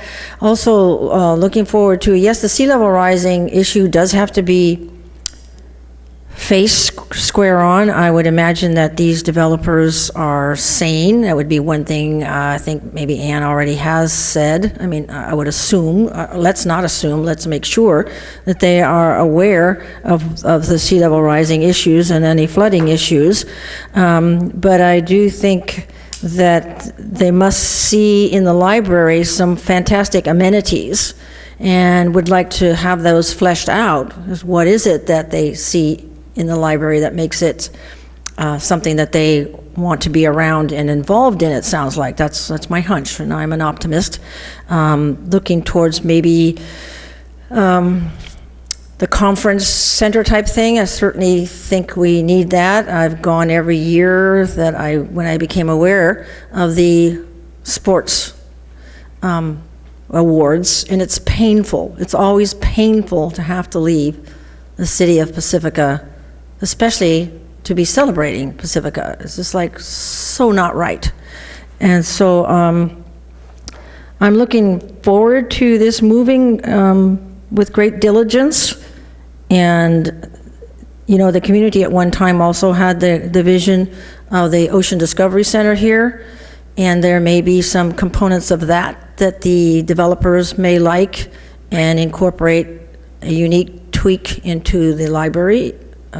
That's all things to be worked out. So I do like the creativity that I've seen, certainly some more than others. That really is very exciting.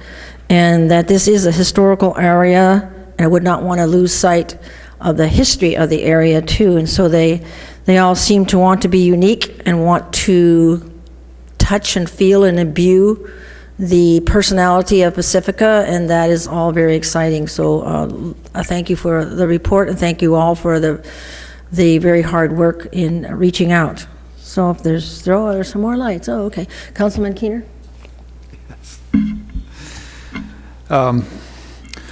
So I think that